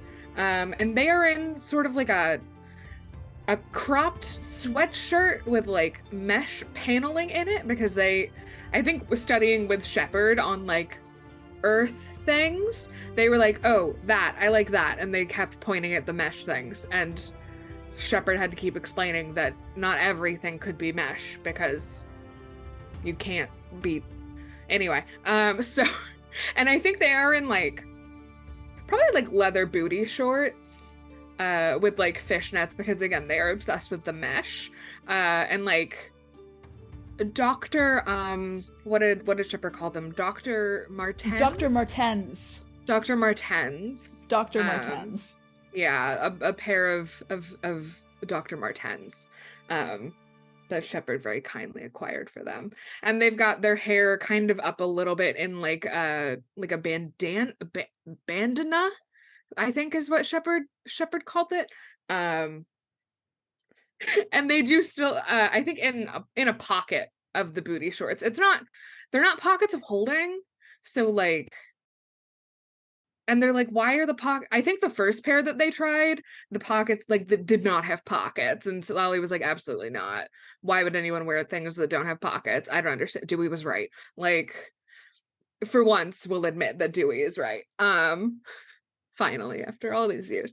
So like the Raven skull is kind of bulging a little bit in one pocket, but it suffices.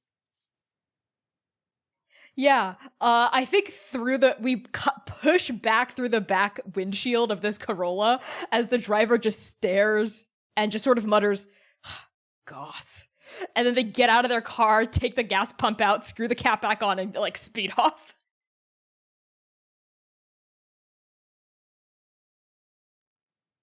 I think Sitlali is just looking around very carefully and is like, okay, did the tongues work? Can you read everything? I can kind of read everything. Are you? Yeah, I can read, but I don't know what I'm seeing.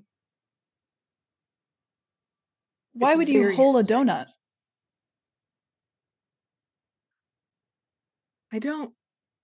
Do we have donuts? I guess you would hold them. Maybe it's like a type of machine you use to dig up the earth and make holes. Well, I mean, a donut hole. People Maybe seem it's to be for coming planting out... seeds. No, oh no, they seem to be coming out with bags of things. So maybe you eat it. Maybe it's like a bread sort of thing. Oh, okay. They do have to So eat. they've got bread here, right? They eat and they have bread. Okay. Yes. Did Adam ever eat a donut hole? Do you think? I don't know if he could afford it. Okay. It's a luxury item. No, he couldn't afford most things. Okay. He sucked. Understood. I don't know if it was his fault though. We don't know how Earth economy works. I don't know how Earth economy works. He did talk about Bitcoin though, and like Shepard didn't seem to want to explain that, and I don't know why, because like, I mean, if it's a primary, did you bring any Bitcoin? Do we need Bitcoin? No. Do we have any? I don't think we could have gotten any. Shepard wasn't interested in telling you about it. I don't think either we didn't need it or we shouldn't have it. Do we have any money? Do we need money? We're doing a funeral. I don't think you need money for that. You're right. That would be foolish to make people pay to literally take care of their deceased. That would be unreasonable, irrational. That doesn't make any sense. No. Even on an alien planet, I don't think that. No, they wouldn't be so barbaric. No. So, which way? Where do you want to go first? Well, I mean, we should start heading in the direction, but maybe if we see any more donut holes, we could. I mean, we're here. We should do. Shepard did ask for research notes, so we should do some research. On the way. First-hand accounts are the most efficient and effective. Yeah, and this is our first time off world, so we should look. I mean, we kind of came here that second or third time that you broke reality. Right. I could never really tell if that was real, though. You know, like if we were actually here. I mean, I did the clerk inside back. Oh, you did. Well, you're kind of special, you know. You don't really play by rules of reality anyway. That's fair. Yeah. Should we go like that way? Yeah. What is it? Is Duncan a name or like a command? What kind of command would be a Duncan? How do you Duncan? And I don't Oka know. starts walking. Yeah, Stitlali starts walking, and I think they're just like, well, they're saying to Duncan the donut. So, but what would you Duncan a donut into? Into the hole. That's where the hole comes from. You Duncan the donut into the hole. But is the hole the mouth? Like is that what they call eating? Duncan? Oh. Shepard is gonna love this. Truly. We cut to the inside of a mall. Actually in the dead center of a food court. There are people milling all about both of you, sitting at tables, eating stuff, and all kinds of colorful glass-fronted stores. Several levels, too, with machines that whir and carry people up onto multiple floors without them having to move, even though the machines look exactly like stairs, but they rotate on their own. And inside this huge, domed kind of amphitheater chamber, there's a big vaulted ceiling that has these glass panels that you can see birds are standing on top of, several dozen feet above your heads. And now we flash back down to the two of you in the middle of a huge food court in a mall. What do you do? Have you ever had a cow bell? Is that sounds like something they might serve in Toulon. Oh, no.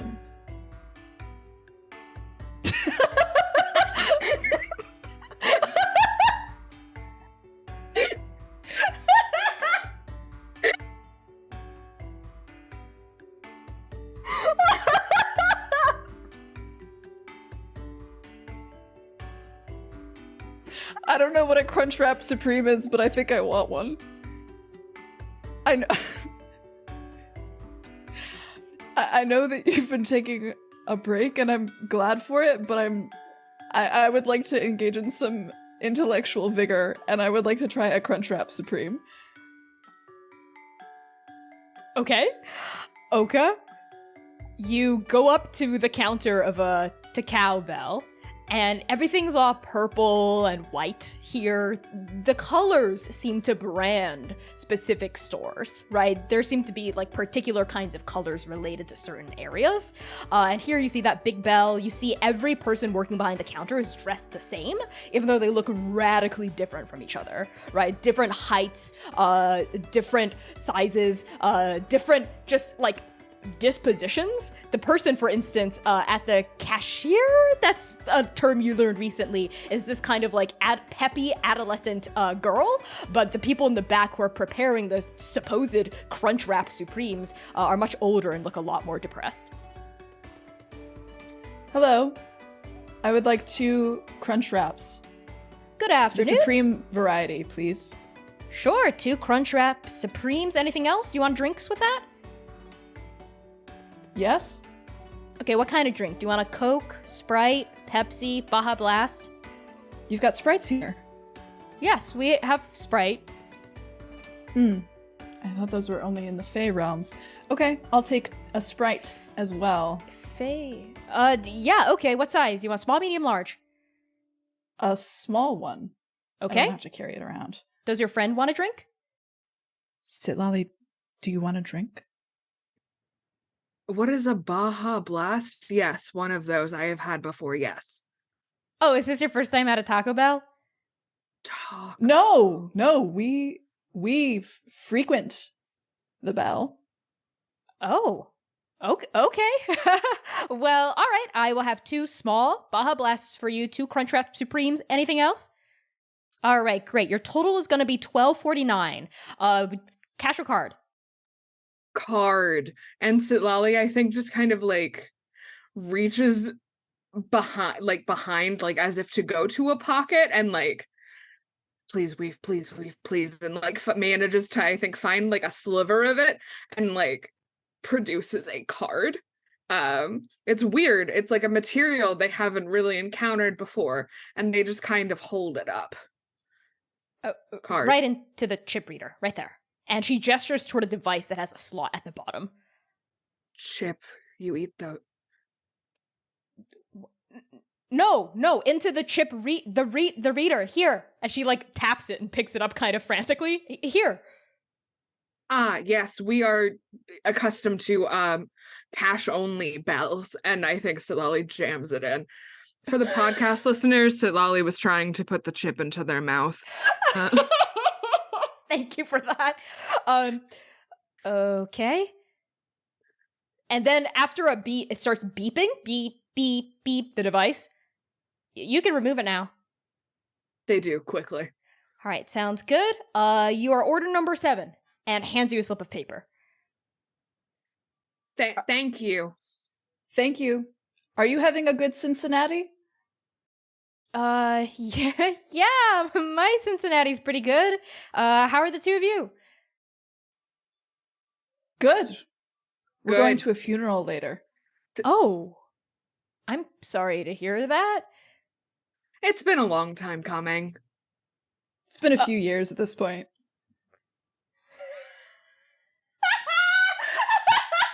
This poor teenage girl who's trying her best to be chipper this whole time. Her smile slips, and she looks between the two of you and says, "Did you want anything else? You can stand over there. There's a customer behind you."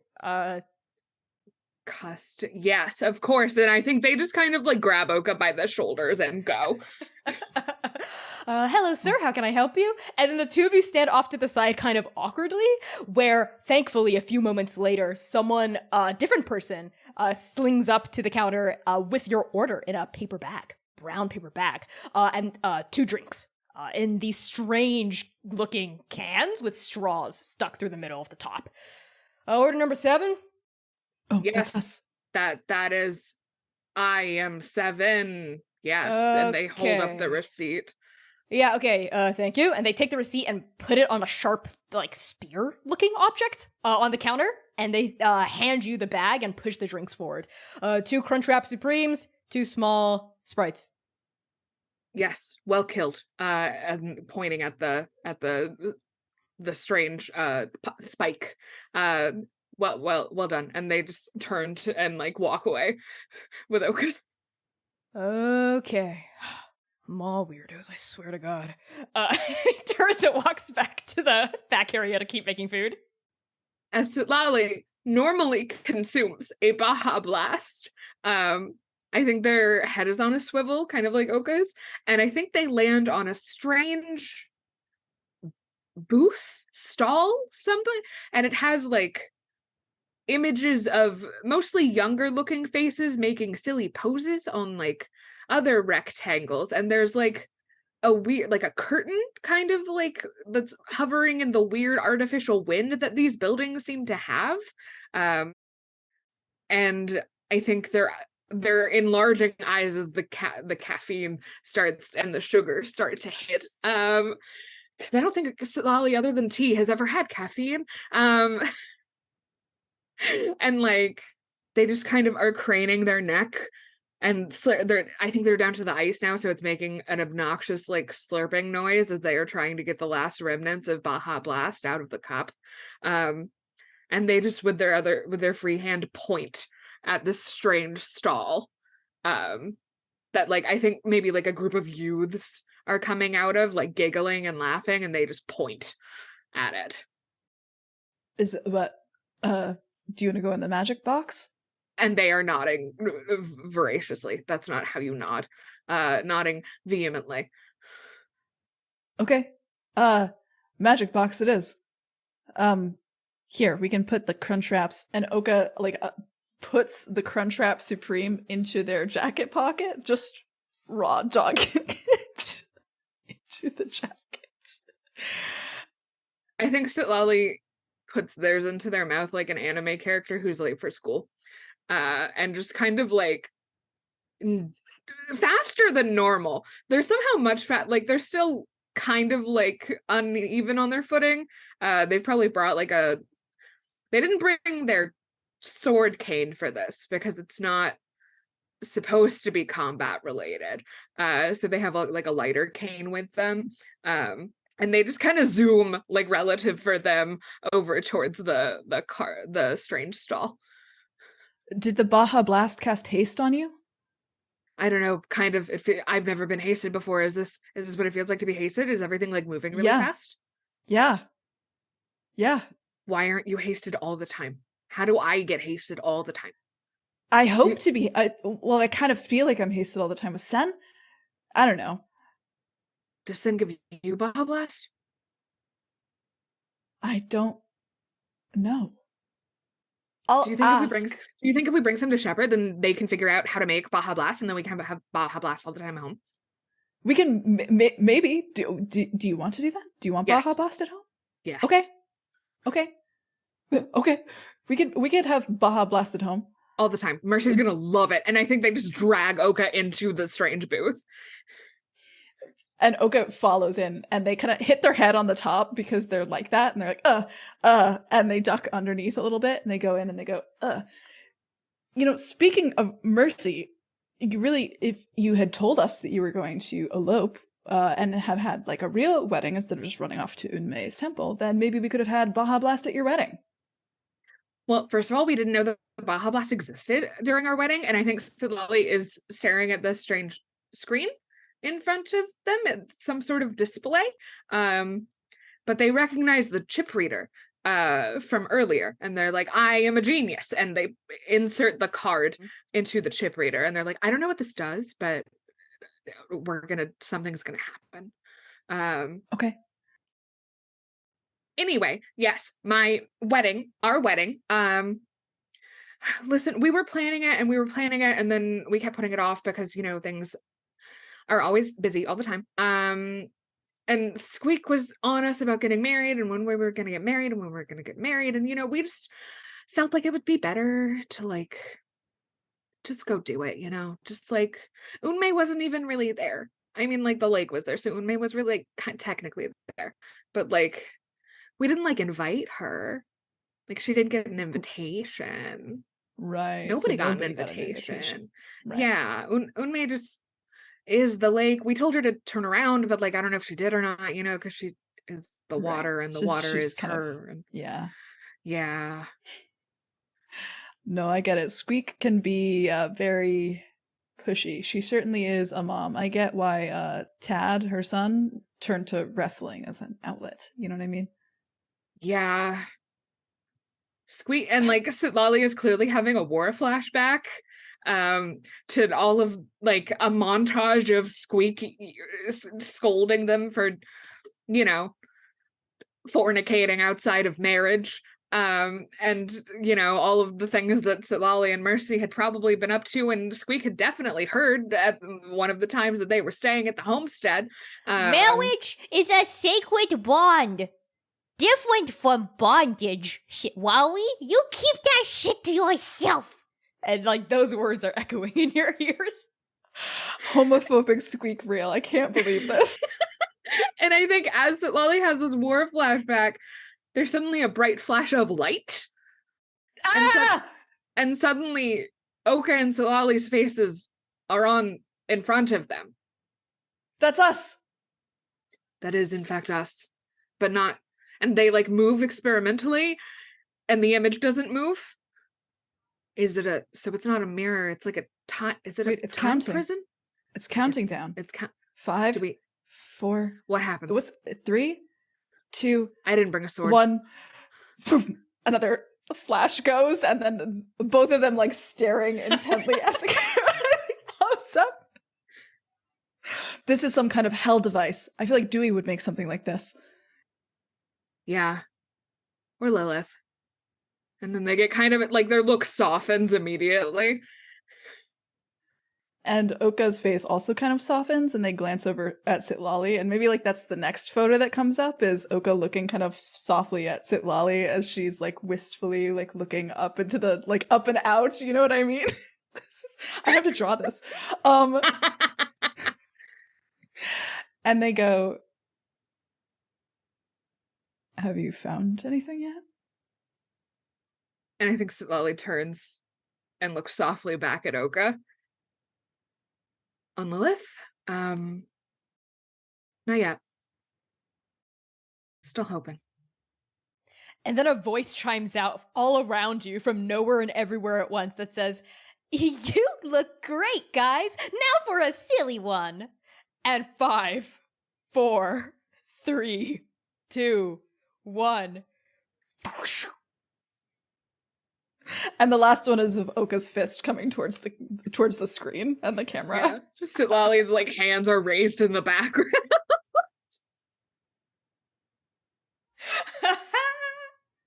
And then we pan to the outside of the booth where there's a as like a slide of photos come out. Like 2 of them. 2 strips of photos with the 4 images that have been taken. Oh. Was that?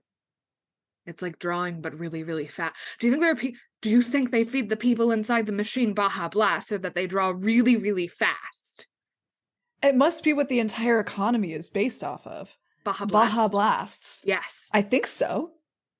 And maybe they were talking about sprites too, so maybe they have sprites. Maybe they're feeding the sprites inside the machine Baja Blasts. Wait, they offered you sprites, like, to consume? Yeah. To drink, which I found odd. I thought that perhaps they would lead us like on a quest to go find the drink, the sprites would. I wasn't sure. I didn't want to say anything. They seemed rather perturbed. Yeah, that's kind of problematic, I guess, of the Earth people if they're eating sprites. We'll have to that's troubling. That's troubling. We'll ask Shepard about it later, I think. Yes. We should be taking notes. I don't care. And Slowly kind of just barrels out of the stall and grabs the pictures and is like, "This is more sentiment than research, I think," and holds the other one out to Oka.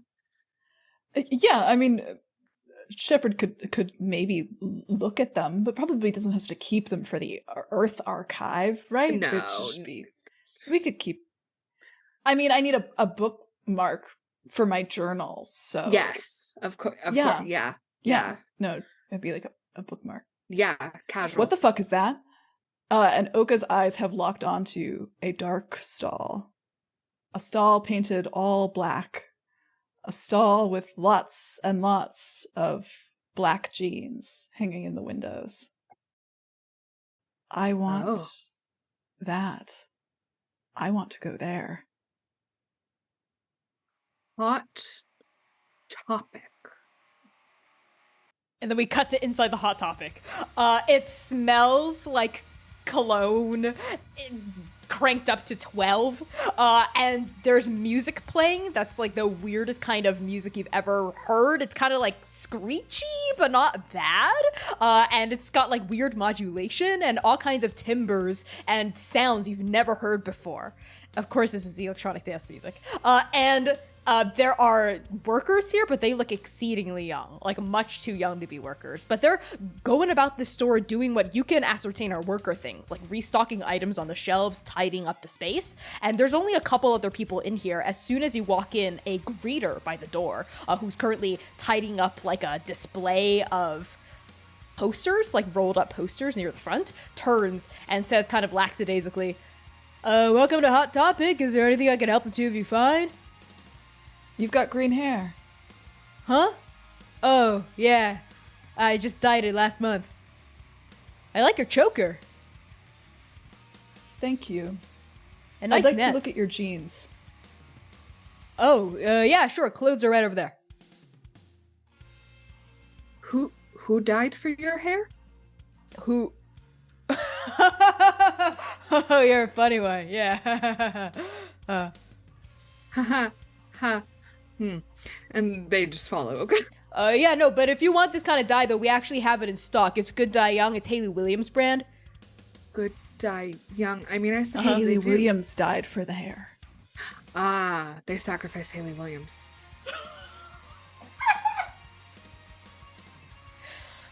Yeah. The guy laughs again, but more uncertainly, as opposed to like actually laughing as the two of you go off. And I think Sitlali over their shoulder, mine's natural. Sitlali, I love this place. I wish that when I became Paragon, instead of the gods just stealing the clothes off of me and replacing it with their own version of what they think I should wear all the time, I wish that I was brought here to decide what I wanted to wear. I want to wear everything in this store. I mean, it's research to bring it back, right? How many items can your card purchase? I don't know. It's the Weave's card. Well, I don't give a fuck if we rack up some charges on magic, so, that's fine with me. He does owe us quite a bit. Quite a bit. Enough to get at least this, and this one too. I like the little people dancing on this one. And Oka's just, like, grabbing shirts. They're grabbing, like, a My Chemical Romance shirt. Like, they're just grabbing shirts. 9-inch nails feels very impractical. It's quite long for nails. And Oka's, well, actually, I don't know if it would work. Oka's, like, they gesture with their hand. Ugh. I hate worlds with no weave. Ugh. I'd gotten so used to it, I can't make them go. Well, I don't need the weave to do this, and then Sitlali does it, I think. That is not fair. I'm sorry that I'm built different. Ugh. I want this one too. And they scurry over to a pair of like really tight black leather pants with like cool chains on them. I think Sitlali wanders over to like the corsets, and is like, these are good. Kane would like these, but they would look better on me. Yes, they would. And they start going through those, I think. I think after a minute, Oka comes back with like a pile of t-shirts in their arms. Like really just like they're bear hugging this pile of shirts and jeans and like belts with chains on them and more like, and they're like, it's for research. Right? It's for research, yes. Yeah. Yeah. Yes. And Sitlali has like a bunch of corsets and probably more fishnets, anything that was mesh. I think that they may have found a pair of like cat ear headphones and they're just kind of like holding them aloft. And they're like, do you think these would look good on me? Yeah. Do you think would like that? Do you think Sybil would like them? Oh, you cannot ask me questions about Gentle and Sybil. I think Gentle would look very cute in them. You should get them. Oh, why not? And then they add them to the pile. And I think Sitlali kind of like walks over to a display case and they have sets of these strange like plastic or metal, it's hard to tell because they're through glass, of these like, they're not quite the dice that they're used to seeing. That like we would play dice with back in Endake, and like it seems like one has like a 20 on it and one is shaped like a caltrop almost, and then they're just in like 7 to 11 set like pieces. And Sitlali's like, what do you think they play with this? Do you think they're like weirdly shaped ball bearings or something? No, they're numbered. They look like, I mean, they have symbols on them too that aren't just numbers. I think that's a skull. Maybe they play some sort of undead. Well, they don't seem to have an undead problem, but maybe they play some sort of undead game. Maybe. I like undead games. So, Dungeons and Dragons. So they do have dragons in this realm. And dungeons? That's very strange. I mean, I haven't seen self-respecting. Wait. Is this a dungeon? We're in a dungeon, Sitlali. Oh my god. Do we have to fight our way out? I don't think so. It's not very well guarded. No, not at all. The card seems to get you anything that you want out of the dungeon. And we would destroy these children. Yeah, we probably should. Shepard specifically said no killing or fighting, so Yes. it would like mess up the continuum of time or whatever. Or whatever, We've messed it up Eh. before. It seems very resilient. It seems so, but I wouldn't want to. Not on our first time out, No, not on our first date. Time. I would like a set of these, please. And they flag down like an employee to It's green-haired guy. Oh, yeah. You want the metal dice set? Yes. Sure. Okay. He unlocks the display case and like takes it out. It was actually the last one we had in stock, so he snatched it up real fast. Here you go. And is that all you want? Because Kelly can ring you up at the counter. Yeah. Do you play Dungeons and Dragons? I do. Yeah, I actually have a home game going that's been going for like 4 months now. We just met Strahd. Strahd. I've met Strahd too. Oh, you guys play too? What level are you guys? We just hit level 6. We're at level 8. Yes. Nice. That's a nice tier to be at, because I feel like the higher level you get, like high level play just gets like really ridiculous. Like you're going to different planes and shit. Like that's just too high level. I like something a bit more local. You know what I mean? Cincinnati. Yeah. Cincinnati. No, I meant in like the campaign. Yeah. Yes, the campaign. Yeah. In campaign. Cincinnati. With Strahd.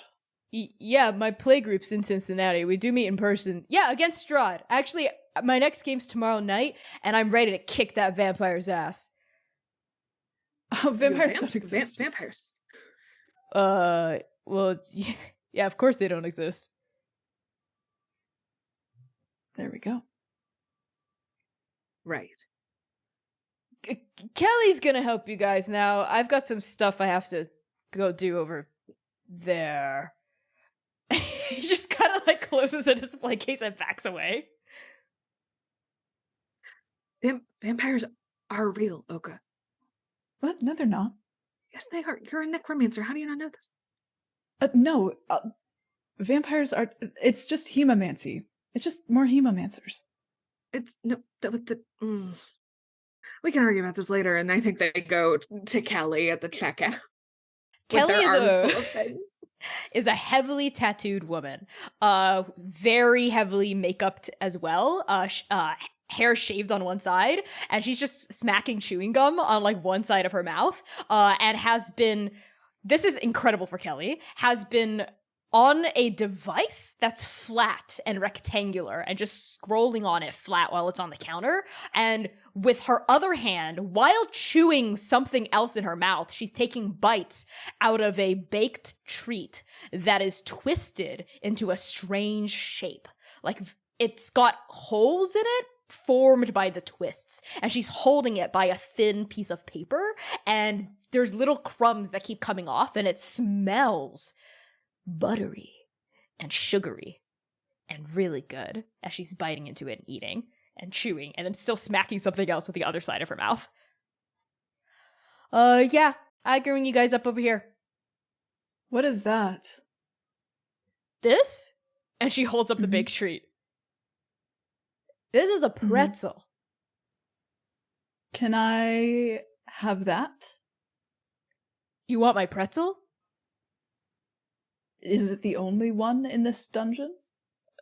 There's an Auntie Annie's just right outside. But you know what? Annie sells the pretzels. Annie does sell the pretzels. As she pauses, looking away from the device and looks at you, Oka, up and down, and then turns and looks at you, Sitlali, up and down as well. You know, I'll let you have my pretzel if you want. If I get to have your number. Yeah, sure. I've got one for that pretzel. Oh, you're I'm funny. glad there's a bartering system here. Yeah, no, I can do that. Well, here you go. And she hands over the half-eaten pretzel to you. And Oka takes it. Ooh. where should I give the number? Should I just say the number? On the back of the receipt. After I ring you up, how about that? And you too, cutie. Anything I can trade you for your number? Do you have anything that could potentially end your world? Sitlali,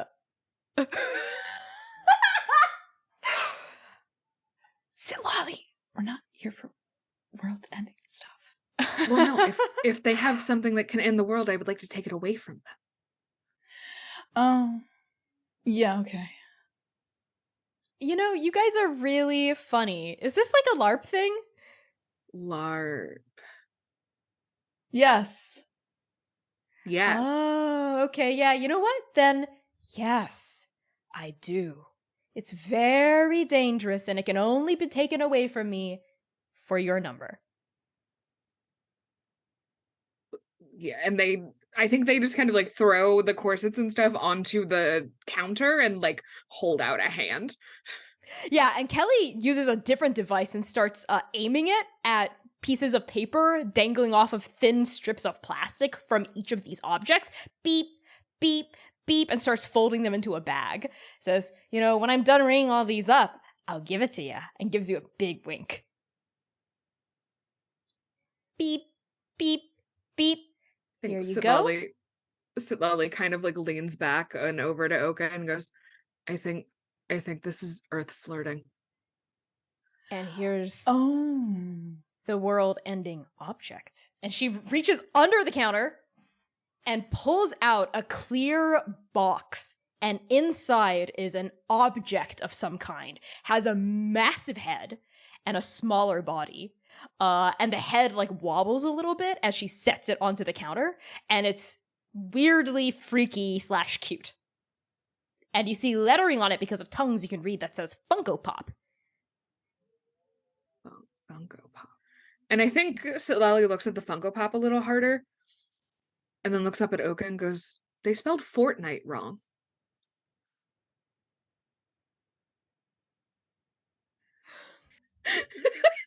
This is a totally normal epilogue. That is so much fun. Oh my god. We cut now to a cemetery. By this point of day, it's like sunset. The sun has gone beneath the horizon. There's a sun here, sure, but it doesn't feel like Altanger feels. It feels different, but now it's gone. And the sky has become dark and stars have begun populating the darkness. But way too few stars, and they're very weak and pathetic in light in comparison to Andake's night. It's like they're struggling. It almost makes you think of the Cataclysm again. That's how weak they are. But there's so much light on ground level everywhere, from these huge lamps that shed these giant cones of light blaring out of every storefront, blaring out of every huge building with tons of windows in them, out of every vehicle which Shepard had told you to watch out about, cars going up and down the paved roads that Shepard had also warned you about, and the cemetery, thankfully, is far away from this light pollution. It's on a hill. And there are several trees nearby, and it's quite deserted. And it smells like the closest approximation to trees, soil, earth, dirt, and nature that you've smelled since stepping into Cincinnati. And you've got the casket out on the ground if you so desire, an empty plot of land underneath the shade of a big oak tree on this hill, and the moon is starting to peek out of cloud cover. She's big tonight, like a dinner plate in the sky almost, and bright, very bright, brighter than any of the other stars around. In fact, you almost mistake her for a street light the first a few times you saw her. But she's there. There's a moon here. And it's at night, and you're in a graveyard. What do you do? I think Oka has been, their leather jacket is propped up against the several Hot Topic bags that they have. And I think we see Oka's arms like come up over the dirt of this hole as they hoist themselves out of it, like now kind of covered in dirt. And they go, oh, whoa. As they like kind of see it for the first time, the moon. Whoa. Wow. It's gorgeous. It's really pretty. Do you think this is what Tungal looked like? Maybe. I think it had more stars. And Definitely more stars. they seemed brighter, almost. Mm. But this one is really bright, too. Maybe part of her got here when Adam... Well... Maybe. I don't know. It's kind of nice to think about, right? Yeah. Oh, shit. Body. Right. And I think Sitlali sits down and has to focus very hard to, like, find any aspect of the weave anywhere. And, I think it takes a hot minute to find it, and also to find the demi-plane inside of the weave, where Adam's body has been chilling, that they have been taking care of the entire time since she, you know, killed him. They have been regularly casting gentle repose and making sure it's fine, and, like, I think there might have been a time where they couldn't find it when magic was around, and there may have been a slight altercation about that. So I think they are able to find that demi-plane eventually, and their, like, arm is just, like, jutting out and into nothing, like what looks like nothing to anybody else. And I think Sitlali realizes that he's too heavy for them to grab with one arm, and she just kind of goes, shit, and pokes an eye open and goes, can you give me a hand with this? He's heavier than I remember. There's less weave to help with. Okay, I got it.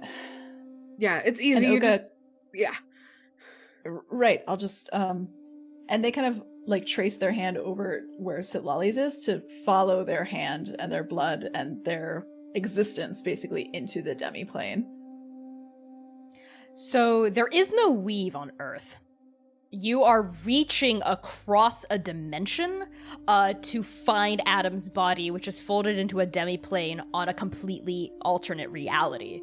Shepard, before the two of you had left, had sent you off with a little bit of a blessing, so you'd be able to reach the weave and have access to your magic and your faculties, but had warned you not to strain too hard, which is also why you shouldn't fight, because you might end up breaking some rules of reality if you do. So you reach past the complete absence of magic here. That's not quite right. As opposed to an absence, a little similar, but not completely, to how it felt in Tungal, the desiccated, grayed, dried up Tungal, there's almost like an echo, or a ghost, or a memory of magic as you try to reach through the mystical realm toward Adam. It doesn't feel like a song or a weave. It almost feels like it once was water.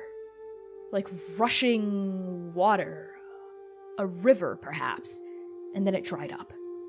And you're reaching across the dried, parched banks into the weave on a different reality, and then you tug, and two arms come out of nowhere, and Adam's body, I think, comes out onto the dirt. Like, coming from literal nowhere.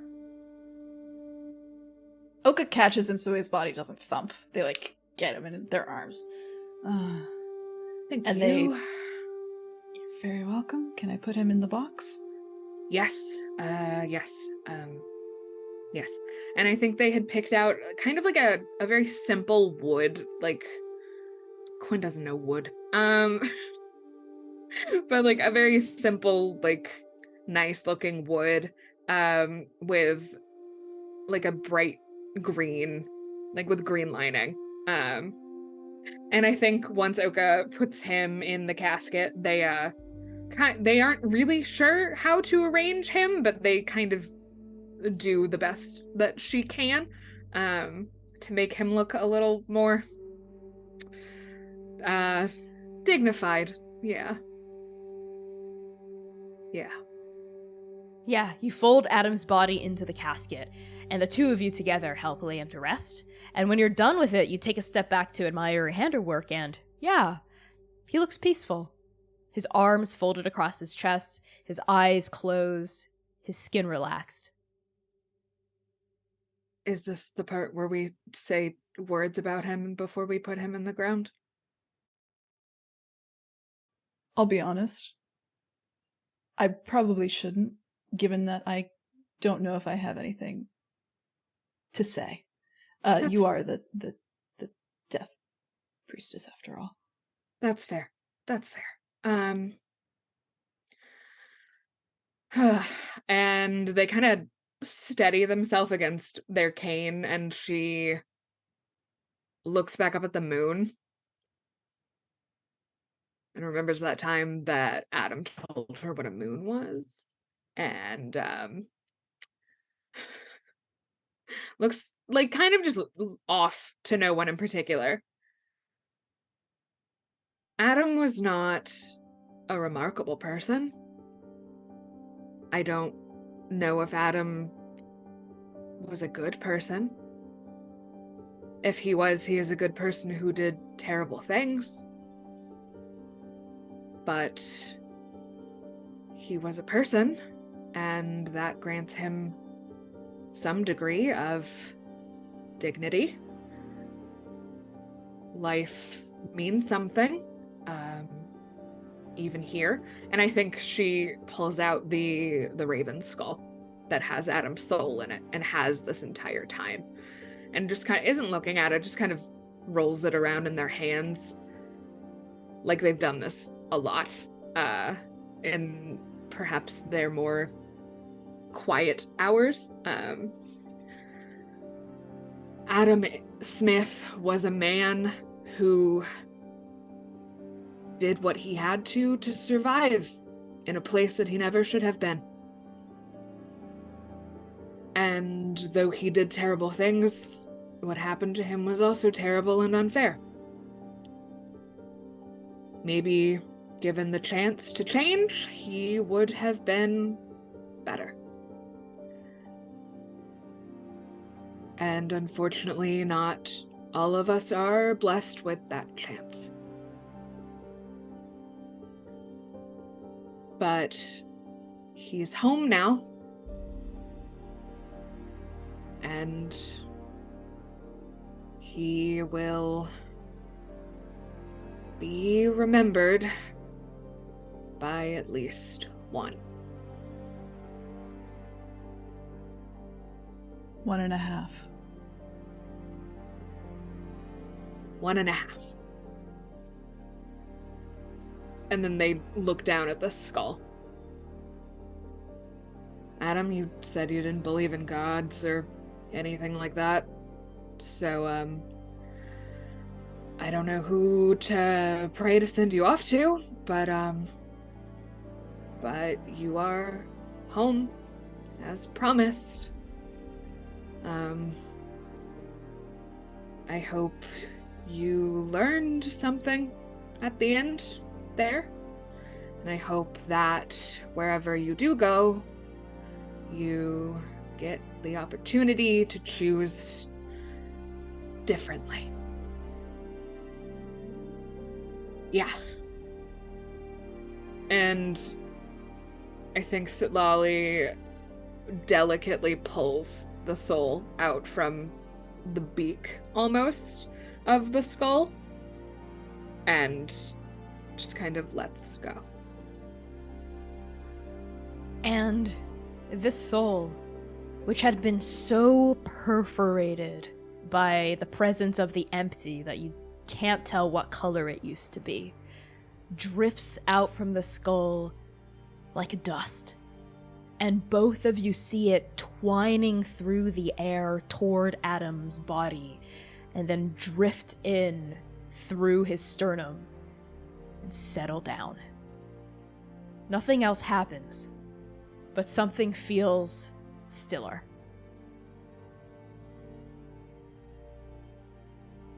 And I think Sitlali lets out a sigh that they have been holding for 2 years. And they close the casket. And they turn to Oka. Hey. That was pretty good. Yeah, well, he deserves something. Yeah. It was a greater kindness than he ever offered to you. Yeah. And they sort of rub that spot on their chin, where they kept exchanging bites and blows. And I think Oka threads their hands into Sitlali's. You know, it's true that maybe he wasn't offered the chance to change, but it starts with a choice. Even at the end, he chose to keep hurting you. He could have come to us. And if I know anything about Shepard, if I know anything about you, it's that if he came wanting to change, if he came wanting help, we would have given it to him. You did the right thing. You saved this place, and even though it's obsessed with paper, it still has a really nice moon. It does have a really nice moon. And they are not looking at the moon. They are looking at Oka. And I think before she can stop themselves, they lean in. And Oka very gently takes Sitlali's chin and cheek, and like their fingers brush very softly over where that bite mark used to be. And after they kiss, Oka pulls away and says, "You can let go too."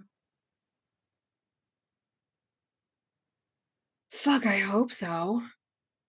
I know it's hard for both of us, but He was it's better supposed to be my together, right? nemesis.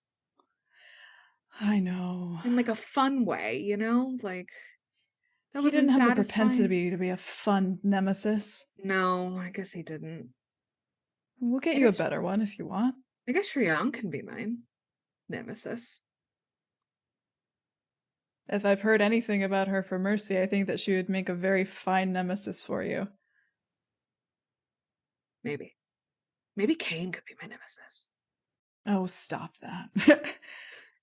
And Oka chuckles and like goes about lowering the casket into the earth, and for them, I think gently layering the dirt on top of it. And then once they're done, they come back over to Sitlali, help them up off the hill, and they start heading back down towards the Shell gas station. You do.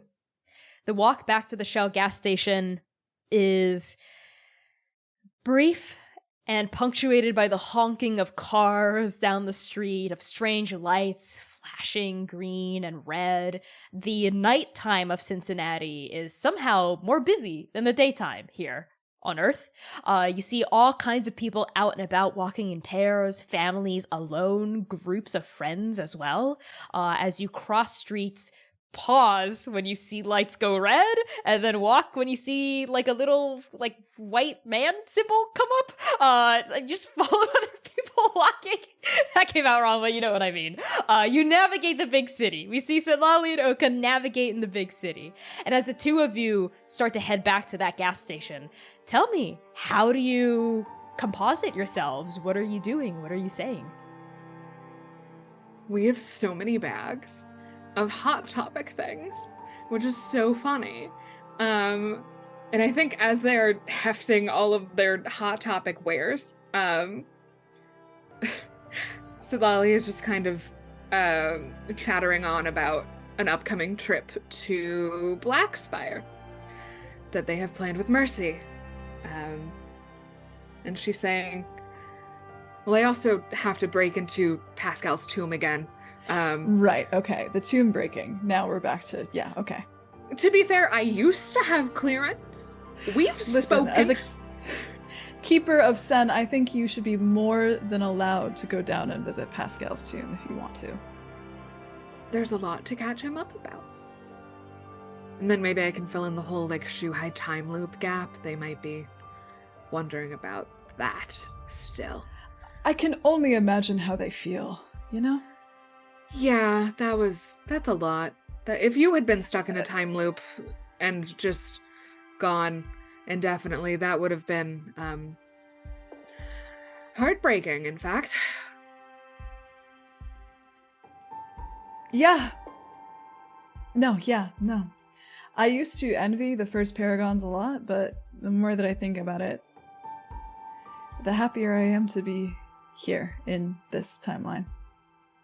With your keeper? With my keeper. Shuhai didn't have somebody like you by their side. And for that, I think they must have suffered. Maybe that's why they turned out so grouchy. Hey, I also am grouchy. Yeah, but now you're a vegetarian. That doesn't mean anything. You're I'm actually quite grouchy about that. Alien. Oh, stop! Enough with the teal. And I think like that's the sound that goes like trailing off down the street. Yeah. And as the two of you continue walking down the street, you almost like blend into the crowd as you turn a corner toward that Shell gas station. And on the corner, as you disappear, we hold on the crowd that's kind of swallowed the two of your forms. And then we swivel back toward the cafe on the street corner that you had just passed, where you'd held that conversation. It's a Panera Bread, and there's outdoor seating. And there are several people outside eating, drinking, talking. And there is one particular table that's only occupied by a single person who's reading a newspaper. And the newspaper's covering their face. And the newspaper is entitled The Cincinnati Enquirer. And then they lower the paper to glance after Sitlali and Oka. And we see Lilith. She lets out a deep breath, and a ghost of a smile flashes onto her lips. She flips the newspaper back up. And we cut to black.